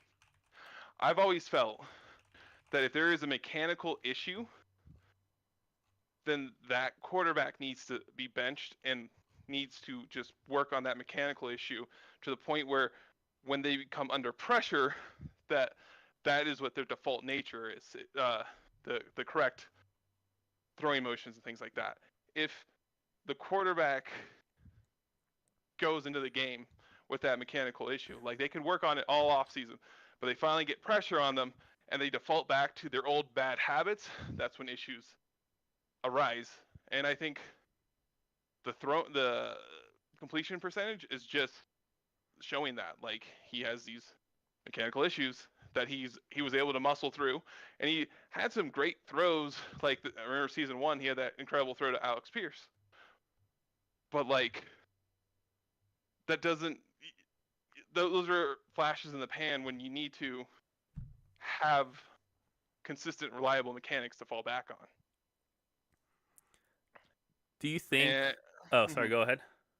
yeah, no, I was just gonna follow up and say, and I think that's that mechanical issues kind of need to be almost the first problem to solve. There is some level of if there's that mechanical throwing problem, then they probably do need to get game experience to not make mental errors to learn that side. Do you think Anthony Richardson right now has mechanical error issues that he has to work on? And you kind of talked about it with the completion percentage, but Yeah, no, I think his throwing form and like he throws off his back foot, and sometimes he can get away with it because his arm's strong enough, but it's not a consistent way, it's not an accurate way, and it only leads to more heartache. I mean, if you want this quarterback to have longevity in his career, like he needs to be accurate. That's just what it is, and yeah.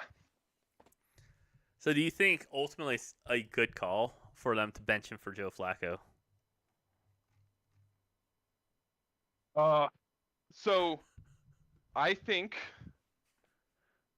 yes, it's a good call if they freaking force him just to constantly doing mechanical stuff.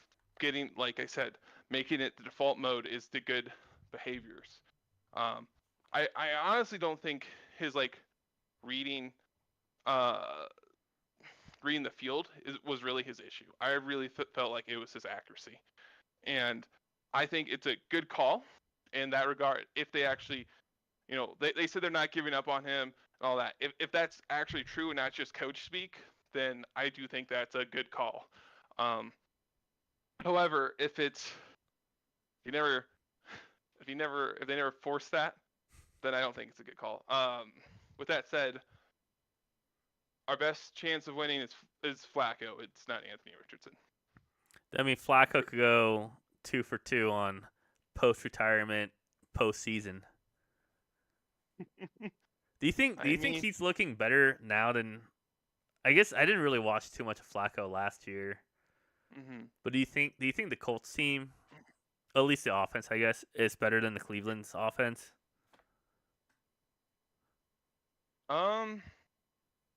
I think they have the pieces. Like this is gonna be my homer bias. I want to say yes. I really want to say yes. And I want to say, well, the biggest issue that the Colts offense have had has been just not great play from Anthony Richardson. So I actually do think we have pieces that can do it and be better. There's just no evidence other than my gut feeling, though. There just isn't. And I think I can agree with that, particularly because of Jonathan Taylor, right? Yeah. You know, Nick Chubb was out, I think, pretty early last season. I don't remember exactly when he got hurt. But you know, he was out for the entire time that Joe Flacco was playing. Right.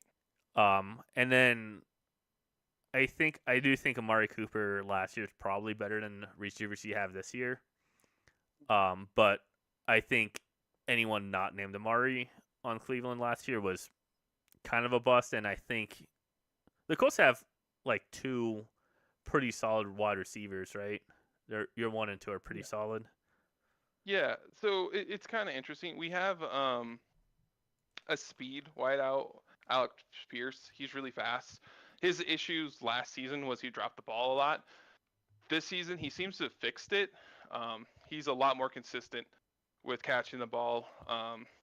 He's playing a lot better this year. I mean, knock on wood, not to jinx it, but he's been playing so much better this year. The other one is Michael Pittman Jr. He's pretty good. He's good at like getting those in routes and running and getting a lot of yards after catch. He's pretty solid at that. But he can also fight for it. He's not, he's our number one. I think he's like consistent and good. I don't think he's like supreme though. He's just good consistency. I will say we have our oh man, I'm totally blanking. Josh Downs. He is our third wide receiver, but he plays kind of the slot role. He's our slot receiver. He's pretty good. Josh Downs is pretty good. He finds space. He gets a lot after the catch. Like I think Josh Downs is super good, but he plays a slot role, so he's not like the main focus, right? I didn't know who Josh Downs was. Apparently, he was on your guys' team last year. Yes, he was. I guess he didn't play. He played a little bit. He played a little bit more in the end of the season, yeah. He started getting more reps and things like that, and no, he was really good. I believe in Josh Downs. I think if he can get a consistent quarterback, he'd be a hell of a threat. I just want to point out it has nothing to do with what you said. It's only vaguely related to football. But I like that Michael Pittman Jr., son of Michael Pittman Sr., is the older brother of Micah Pittman. Sometimes you just have a type. Sometimes, man. Like the rhyme. So I wanted you to get on here on the show, mostly for your love of the Colts and, having us being able to look at other teams more in depth than just the Broncos, because sometimes it feels like that's all we ever talk about. Yeah. But so I don't really want to spend too much time talking about Anthony Richardson. But I think it's hard to not talk about Anthony Richardson because he's such a enigmatic. Maybe that's not the right word. Polarizing, at least. And here's the thing about Anthony Richardson. He is the youngest quarterback in the league. And this is his second year. That's kind of crazy to think about. He's also like one thing I think about is think about Geno Smith. Think about Sam Darnell. Darnold. These guys, Darnold. Why I say Darnell? Darnold. Think of Sam Darnold. This is great. I'm not Hey, the only one that fucks up names now. oh man, it's rough. But like, they didn't do great, and then they moved to a different organization. Some of them bounced around to another organization, and they started finding success after some time. They're looking a lot better. They're playing a lot better. I do think there is some level of development while they were on the bench that they had, and I I can see a trajectory like that with Anthony Richardson, who's also just super athletic and super young. Like, and if that does happen, I hope it's for the Colts. If that doesn't happen, then I hope we found a great replacement. And there's a quarterback, and I can't remember who it is now, that I remember watching back when I was in college, maybe even high school, where they were primarily a running quarterback, and they got hurt, and when they came back, they were out for the rest of the season. They missed like 5 games, I think, and they came back and they were still a running quarterback, but they started focusing more on passing. Mm-hmm. And I hope to see that from Anthony Richardson. It's kind of hard because it feels like we're kind of moving towards this whole with Anthony Richardson and also with Trey Lance of, hey, here's some quarterbacks who have barely played in the NFL. Yeah. Or not in the NFL, in college, who are getting drafted really early. Trey Lance was drafted, I think, 3rd overall. Yeah. Richardson was drafted 10th overall, I think. 4th. 4th overall. He was 4th. I don't know why I thought 10th, but when you look at Anthony Richardson's college stats, I think it's really surprising that he got taken so high up, because yes, he had the 2,500 yard season, but he also only went 6-6, which I feel like is one of the lowest records I've ever seen from a top 5 pick. Well, yeah. And go ahead. Yeah, I was gonna say, like, if you look at the college record, it's not great. If you look at the combine scores, though, like, Yeah. A perfect. I don't know what an RAS score is, but apparently he had a perfect one, and only Cam Newton and Dante Culpepper had a perfect one. Yes. It's like relative athletic score or something like that. It's nuts. It's incredible, his athletic ability, which, once again, if he could get the mechanical part fixed, like, then it's so much better. Like he would be dominating. And I hope he gets better, but so I think it's funny. Last year, you and I talked about Anthony Richardson around the time that he got hurt, and I remember you saying, because I remember asking you, do you think that we should sit him, because we had seen the glow up that Jordan Love had, which is kind of an unfair comparison because Jordan Love also looked like ass his first 8 weeks with with the Green Bay Packers, and Richardson's only at game 10. But and you had said, same thing I said now of, if you have a mechanical issue, we should bench him. But at the time, you didn't think Richardson had the mechanical issues, and his stats reflected that. He was almost throwing at a 60% completion rate. 3 touchdowns to 1 interception is a ratio that any quarterback would kill for. And so he looked good. Originally, I was going to ask you, do you think that he's, has he regressed from last year to this year?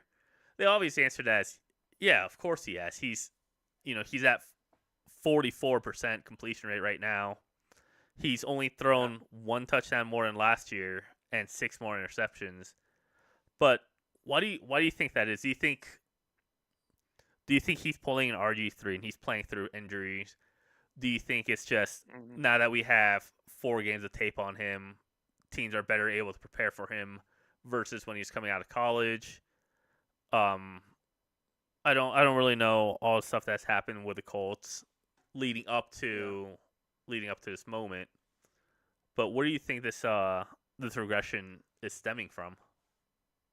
So I do think tape is one of those things. I especially think not only because of, you know, they had last year's tape, but we had a new coach last year who's an offensive coach.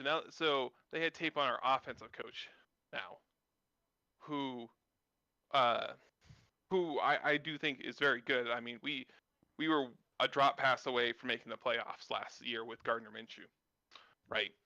Like I think Coach Sykin, from an offensive game plan perspective, is quite good. Um, but they had a year on learning that how he's going to use that offense with Anthony Richardson. I also think the injury, his arm, shoulder was in a cast for several months, and then he had to get back to throwing motions and things like that. I think that hurt a lot. Last season when he did play, he had flashes of really good play, so it definitely felt like, oh, whatever the issue is, he's getting better.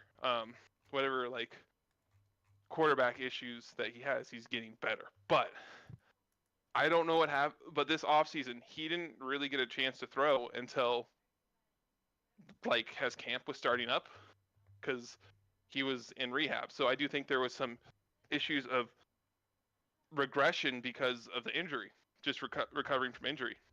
I think there's issues of people know how Shane Steichen uses Anthony Richardson to cover Anthony Richardson's defects better now because there was tape on it. I think there's also like those are probably the two big ones. I don't know anything about his personal life, so I don't know what level of footwork drills he could do, especially if his arms in a sling. Because even though like your arms in a sling, that doesn't mean you can very easily get on your toes and start Swing around, yeah. doing your footwork. Yeah, doing your footwork drills. It's not. It doesn't work that way. So like I don't know, but I do think those are probably the two biggest things. Okay. Do you? I had a question and I lost it. Mm-hmm. It might come back, but I don't I don't think it's going to. Okay. Yeah, I mean I think it's really obvious that Anthony Richardson has the makings of a good quarterback.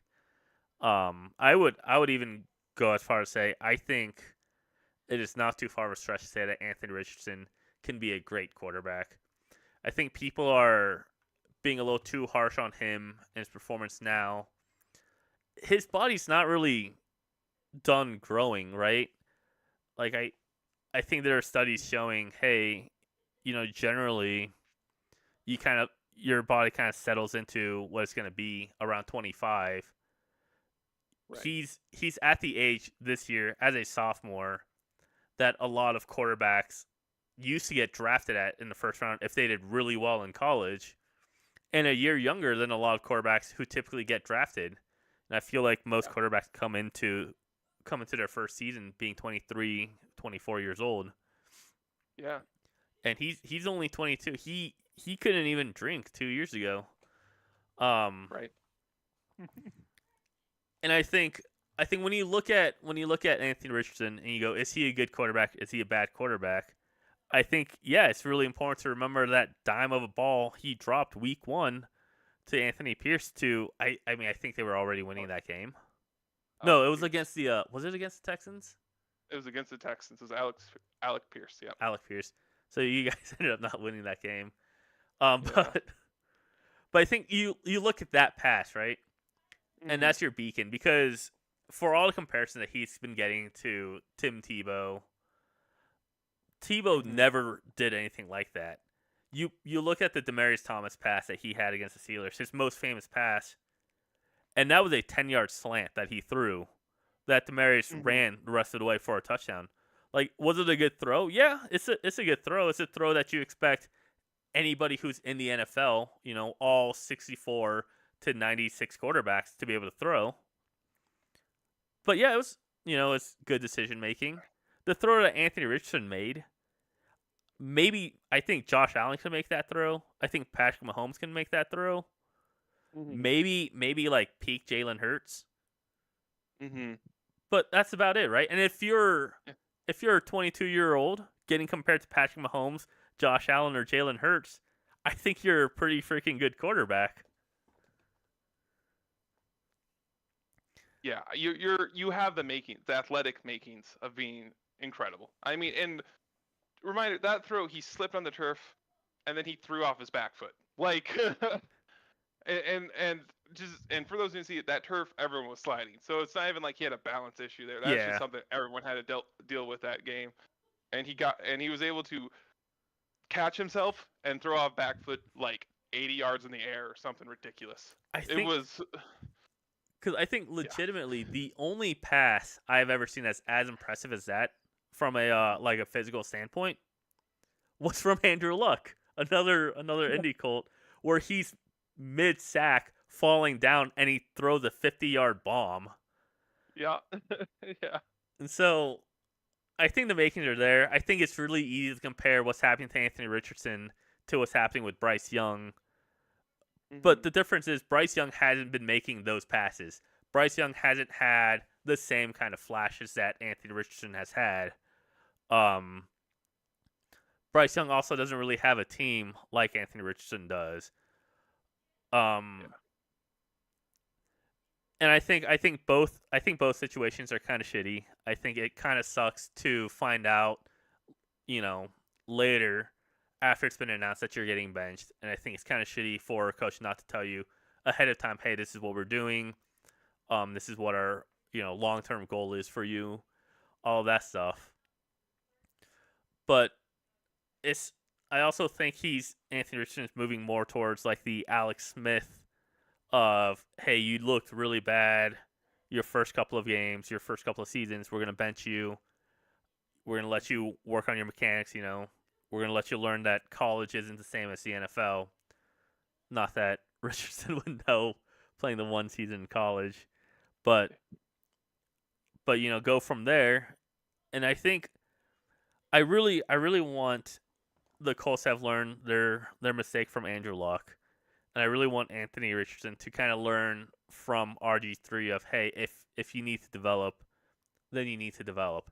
You're already on this team. You're not going anywhere. I think Trey Lance is a huge exception to that rule where he got traded, and that only happened because they had Brock Purdy. If they didn't have Purdy, or if Purdy ended up petering out, Trey Lance, he's still going to be on the 49ers. So you still have all of this year, you have all of next year, and you have all year after that, and then most likely the Colts will pick up your 5th-year option. Take the time this year to learn under Flacco. Flacco is not the best quarterback in the world, but he's a decent enough quarterback. He's much better to learn from than, say, Andy Dalton. Just pulling a random name out of thin air for no particular reason, right? Yeah, no particular reason. Yeah. No, I mean, look, football team's 53 guys, right? And I don't necessarily think you can put the other 52 in a Jeopardy type spot where just because you're trying to develop one of the quarterbacks, like you have to win games. Like they deserve opportunities to win games and not be hopeless. I mean, honestly, you probably lose the locker room if they don't make a change. And like you said, there's time for growth. Now, should this happen his rookie year? Yeah, probably. We probably should have, like, obviously, I understand why we didn't start Gardner Minshew, but we probably should have had someone start and have him sit. And it sucks because I recognize the pressure. We're like, hey, if you like say we started Gardner Minshew and we lost games early, there's gonna be people demanding the coach's head and the GM's head for not starting Anthony Richardson when he needs time developed, right? Yeah, I mean, So we see that with the Patriots this year, even. Yeah, yeah. I mean, exactly. Like you get put in a damned if you do, damned if you don't situation.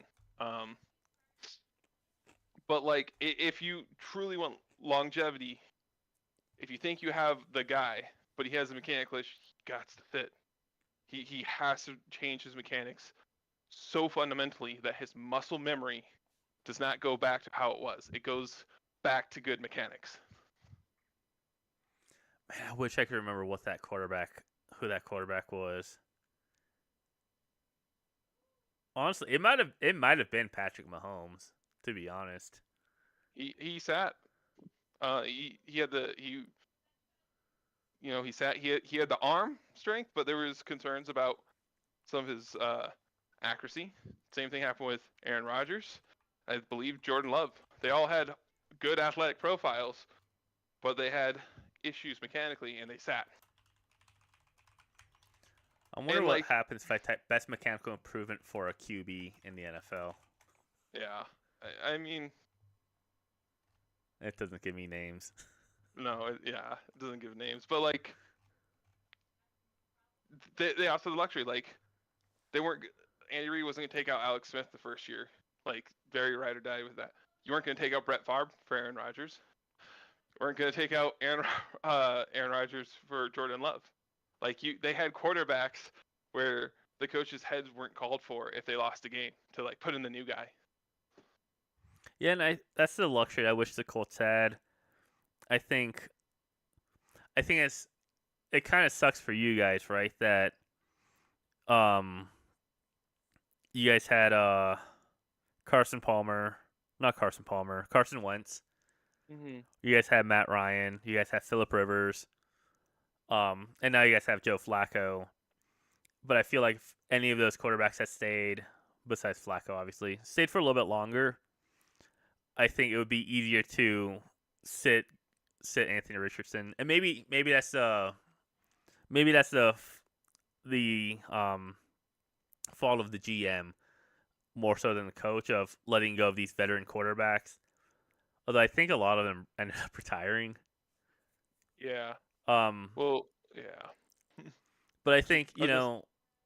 you guys could have had Flacco last year and had Flacco start behind or in front of Anthony Richardson, but instead they ended up going with Sam Ellinger and Gardner Minshew. Mm-hmm. And like you said, Gardner Minshew had a few good games. I don't even think he's ever had a great season when he was with Jacksonville or with who else did he play with? Eagles. Yeah. Dude, every time I look at Gardner Minshew, it makes me so happy. So kind of moving away from Richardson, you guys have Flacco now. Yeah. I personally hate Flacco because he did piss poor with the Broncos. He retired after the Broncos being on the Broncos. Don't forget that, dude. Yeah. So he showed last year that he doesn't need an elite team to win games. I think he even won a playoff game last year with Cleveland, but I can't remember. But either way, you guys have Flacco. The Chargers or the Colts as an organization, not necessarily with Shane Steichen, but in the past couple of years, has shown to be able to revitalize QBs. Let them have a pretty good hurrah. Carson Wentz and Matt Ryan obviously ended up kind of petering out, but at least Carson Wentz was pretty close to making it to the playoffs. I think Matt Ryan was already way past when he should have been playing football, and then obviously Phillip Rivers took you guys to the playoffs. I think, right? Yeah, he took us to the playoffs, and we were honestly an offsides penalty away from beating the Bills in the playoffs. Man, that's tragic. You guys could have lost to the Chiefs. No, Just like- we're Colts are the Chiefs' kryptonite, man. If you go back, like the last 5 years, we've only lost one time to them. I think if you go back even further, it's something like we've lost 3 times to them It's Colts had the Chiefs number somehow. I hate Philip Rivers even more. Then you guys just have all the quarterbacks that have hurt the Broncos in some way. Whether it's Well, Gardner Minshew. Actually, I love Gardner Minshew, especially because we're able to beat him. yeah, But what are your as an optimistic Colts fan? yes. What are your aspirations for the playoffs? Yeah, I mean the most optimistic situation, we're 4-4 or right now, four and Yeah, four. So the Texans are the only team ahead of us, and they are 6-2. Uh, is there a possibility that we could win the AFC South? It's possible. I think the Texans, Stephon Diggs is injured and things like that. I do think the Texans may not. It's if it's possible that they lose the division. I don't think it's likely. I could see a future. I can imagine the future that could happen. So I do think there's a chance we can play to win the division title. It's still pretty low odds though. Still pretty low. I mean it's gonna be hard because they swept you guys. Also, Right, only right. home game that you guys have lost this year. Yes, yes. Yes. It would be. That is true. It'd be hard because they get swept us, but I do think it's possible. Getting can we make it as a wild card? I don't know about that. I mean I guess I could see us getting the last wild card seed. The AFC East, besides the Bills, the rest of the teams don't look that great right now. Um, AFC North, I expect Steelers and Ravens to go. I don't know who's going to win the division, but I expect both of them to go. So there's one wild card that's going to take it off. And then with the West, the Broncos are probably going to get a seed. I mean, assuming there's no second half of the year collapse from any of these teams. God, fingers crossed. Yeah. But like I can see the Chargers being contention. I can potentially see the Jets figuring it out if Aaron Rodgers stayed healthy. I don't necessarily. I still kind of dubious about that. Um, They're the Jets are so bad. You yeah. you missed I think last week. Basically every week I talk about how bad the Jets are. Well, yeah, and then like the other team that would compete, it feels like it'd be the Bengals. Yeah. So it getting the last wild card feels possible. Um, do I think it will come to fruition? Not so much. With that said, let's play this hypothetical. We get into the playoffs, whether wild card or we somehow win the division. Who in the the top divisions can we beat? We we still have that Chiefs kryptonite magic potentially, but I mean probably not. I mean you'd have to Steelers, still win a playoff game to get to the Chiefs. that's true. That's true. Unless Steelers, they collapse. yeah. I mean, I yeah. I expect the Chiefs to lose a game or two, but yeah. If we go against the Steelers, we technically beat in the season already, so it's not like out of the realm of possibility we win again. It was before Russell Wilson. Say what you will about how good he is, but it was before Russell Wilson. But we did beat the Steelers. If it's against the Ravens, Lamar Jackson seems to always crush us, uh, which makes sense. But I believe the last couple times has been competitive. Um, the Bills, I don't really have high hopes beating the Bills. I feel like AFC North teams are the ones we have the best luck against, and then probably the Texans, and then the Bills and the Chiefs would probably be the order of most likely to beat to least likely to beat in playoffs. So yeah, I kind of see Joe Flacco having a getting into the playoffs and losing if we even get that far, which is going to be a struggle. I actually don't think because I agree. I think the AFC North is going to send Steelers and Ravens. Um, so you're essentially competing with the Broncos, Chargers, and Bengals. Um, those four teams are going to take two of those spots. Mhm.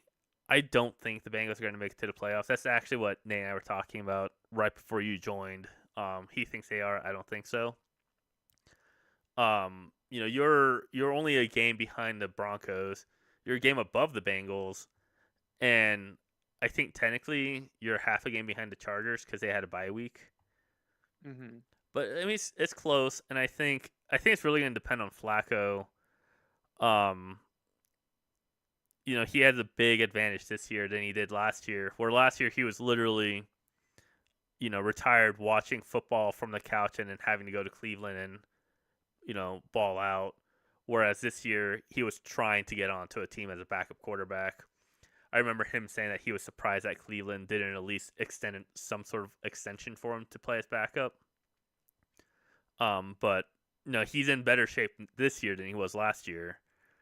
So I think you guys have a lot of stuff going for you guys.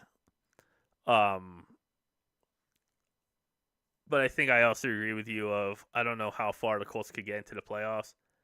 I wouldn't necessarily be surprised to see them beating their team in the wild card. Right. But if the Colts get in if the season ended and Colts got in at the seventh seed, I believe you guys would be going against the Bills. Yeah. Ooh, actually, I don't know because right now the Bills and the Steelers are both 6-2. I just assume the Bills are the better team because they are. But Yeah.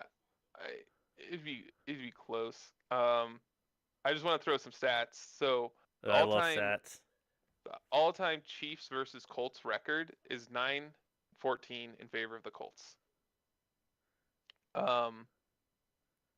I also want to Wait, throw in. 9-14? Yeah. The Chiefs won 9 games. The Colts have won 14 games. Okay. Um, sorry, that's probably a confusing way to put it. The Chiefs won 9 out of 23 times all time against the Colts. But if we go back to say 2010, so 14 years, the Chiefs have won twice, and the Colts have won 5 times. That is honestly really surprising. Because I guess I'm trying to remember when Alex Smith joined the Chiefs because I think that was 20. I don't remember if Alex Smith joined the Chiefs before or after Manning retired. It's got to have been before. Because I think Mahomes joined in like 2018. Yeah. Yeah, 2018 sounds right. I could just look this up, I guess. Alex Yeah. Smith. Alex Yeah. Smith is So still one of my favorite quarterbacks. Also, he looks just like your head coach, which I think your head coach looks like Andrew Luck's dad. no, Oliver Luck, yeah. 2013 is when Alex Smith joined. So that's kind of surprising because it's not surprising for you guys to have beaten the Chiefs during the Matt Castle era. But I mean, I guess the Colts have been Oh, pretty consistently good with Luck and Manning. oh, you know what? I was looking the stat page I was looking at, it doesn't have the Colts versus the Chiefs last year in which the Colts won. So that would have been 2-6 in the last That's pretty good. uh 14 yeah, years. 14 years. So I'm wondering if it's not showing, if it's only showing. I'm worried about this stat page only showing like when it was home games for the Chiefs, because I didn't see the playoff game like where Andrew Luck had that miraculous comeback. That was But a we're good. But that was postseason, right? That was postseason. Yeah, that was yeah. But regardless, we seem to have the Chiefs. We're like the Chiefs kryptonite for some reason. It's weird. No, I appreciate it. Keep doing it.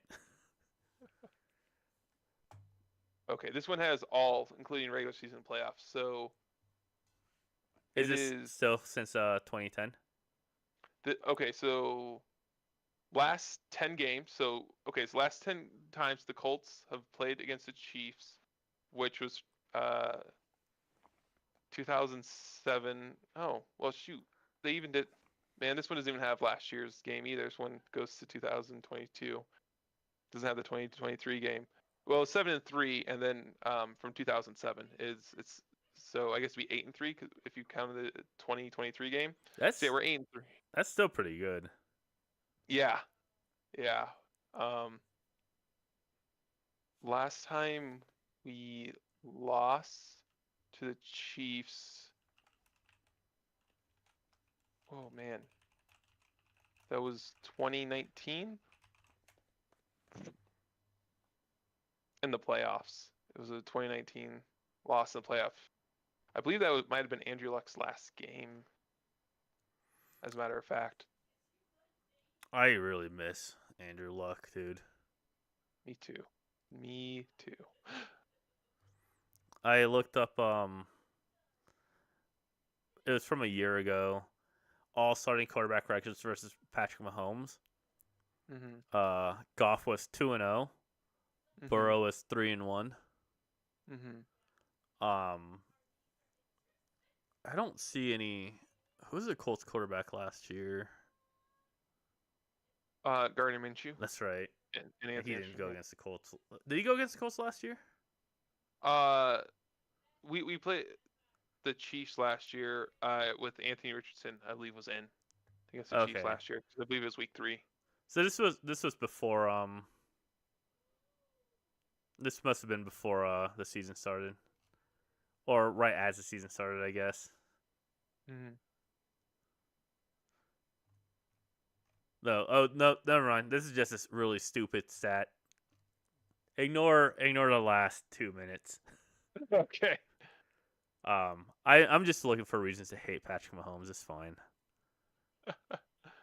I think the longer this episode goes, or the longer I podcast, the more I just embrace the fact that, I'm a Broncos homer.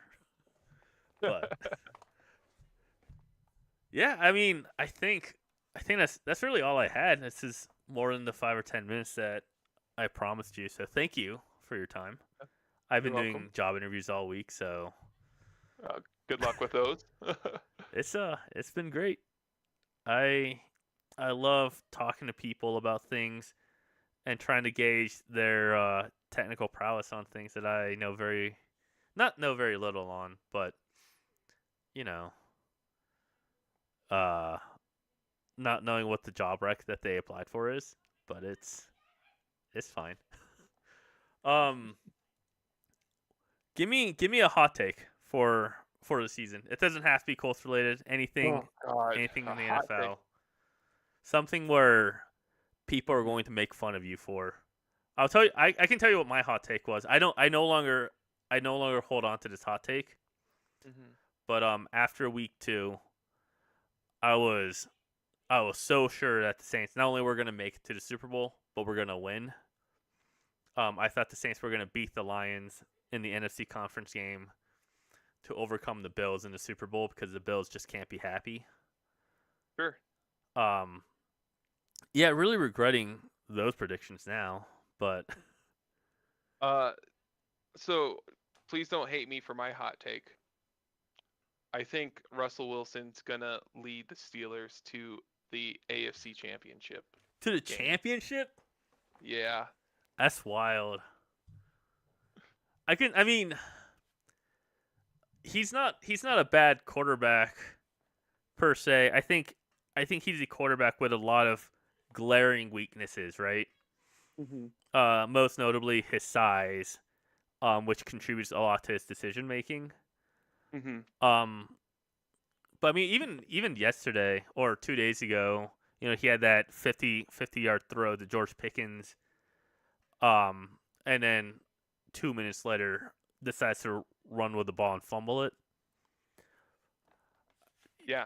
I think it's easy, especially as a Broncos fan, it's easy to forget that Russell Wilson not only is a Super Bowl winner, although I don't think he won the MVP that Right. year, but he went to the Super Bowl and won the Super Bowl against the Broncos. Won again the year after that and lost because of Pete Carroll. Oh no, that was Russell Wilson because he audibled out of the run. I forgot, but Yes. he makes it to the Super Bowl. They're one bad play call away from making it from winning that. Marshawn Lynch retired after that year. I think in part because of how that Super Bowl went. Mm-hmm. But the Seahawks and Russell Wilson were really close to being a dynasty. Probably a shorter dynasty than the Patrick Mahomes / Tom Brady dynasty that I hate being in Yeah. right now. But we're at a point where not a lot of teams win the Super Bowl twice, much less twice in a row. Although I think if you do win twice, it's statistically twice in a row.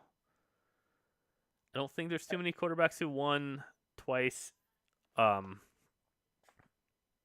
with years separating them. Yeah. I was gonna say I don't think anyone's ever won 3 times in a row, and I hope that continues. I hope the Chiefs do not win this year. No, yeah, this would be the first time that someone three-peated.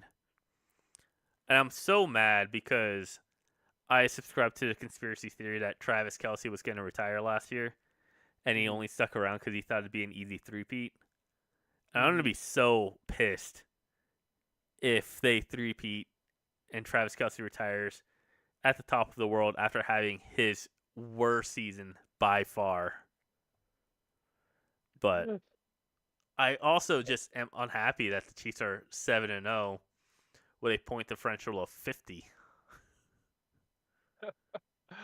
I mean, yeah, I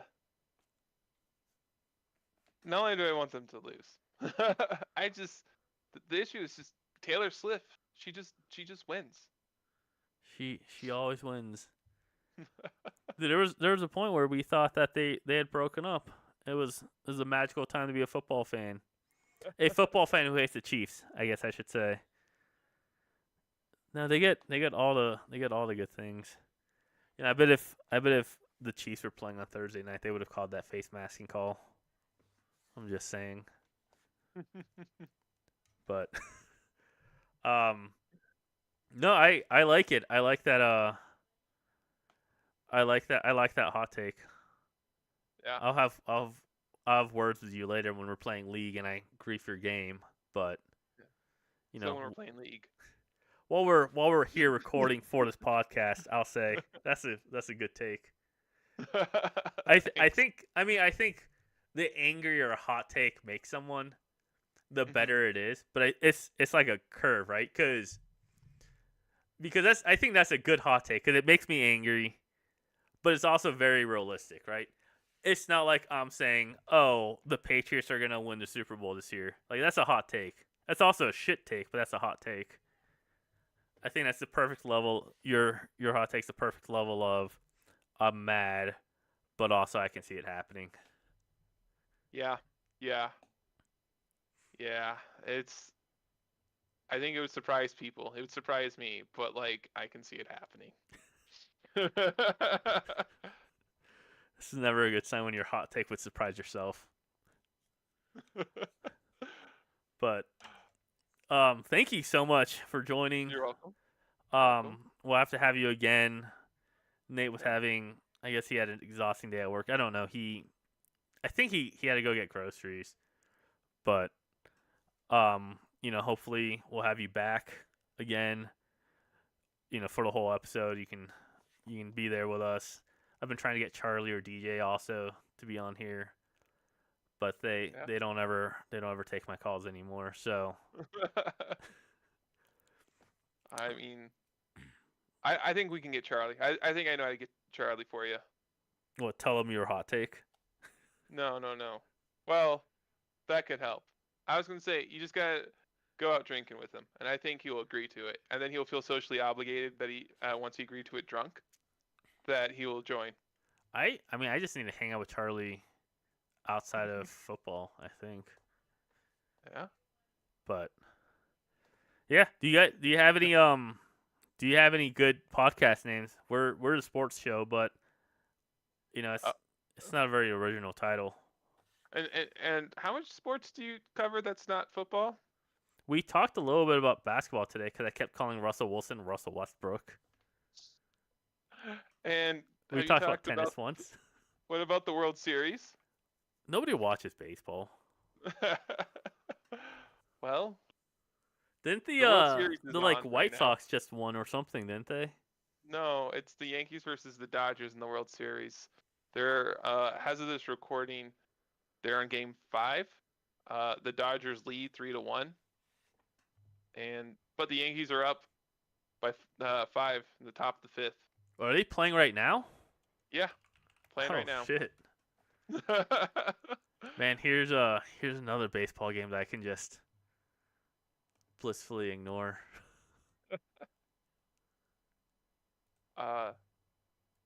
That's fun. Hear me out. If Russell Wilson leads the Steelers to the AFC Championship, the podcast is called Broncos Country. Let's ride. I I like it. I don't know if Nate will go for it, but I'll pitch it to him. We used to talk about more sports. We used to talk about tennis and basketball, and then the Olympics.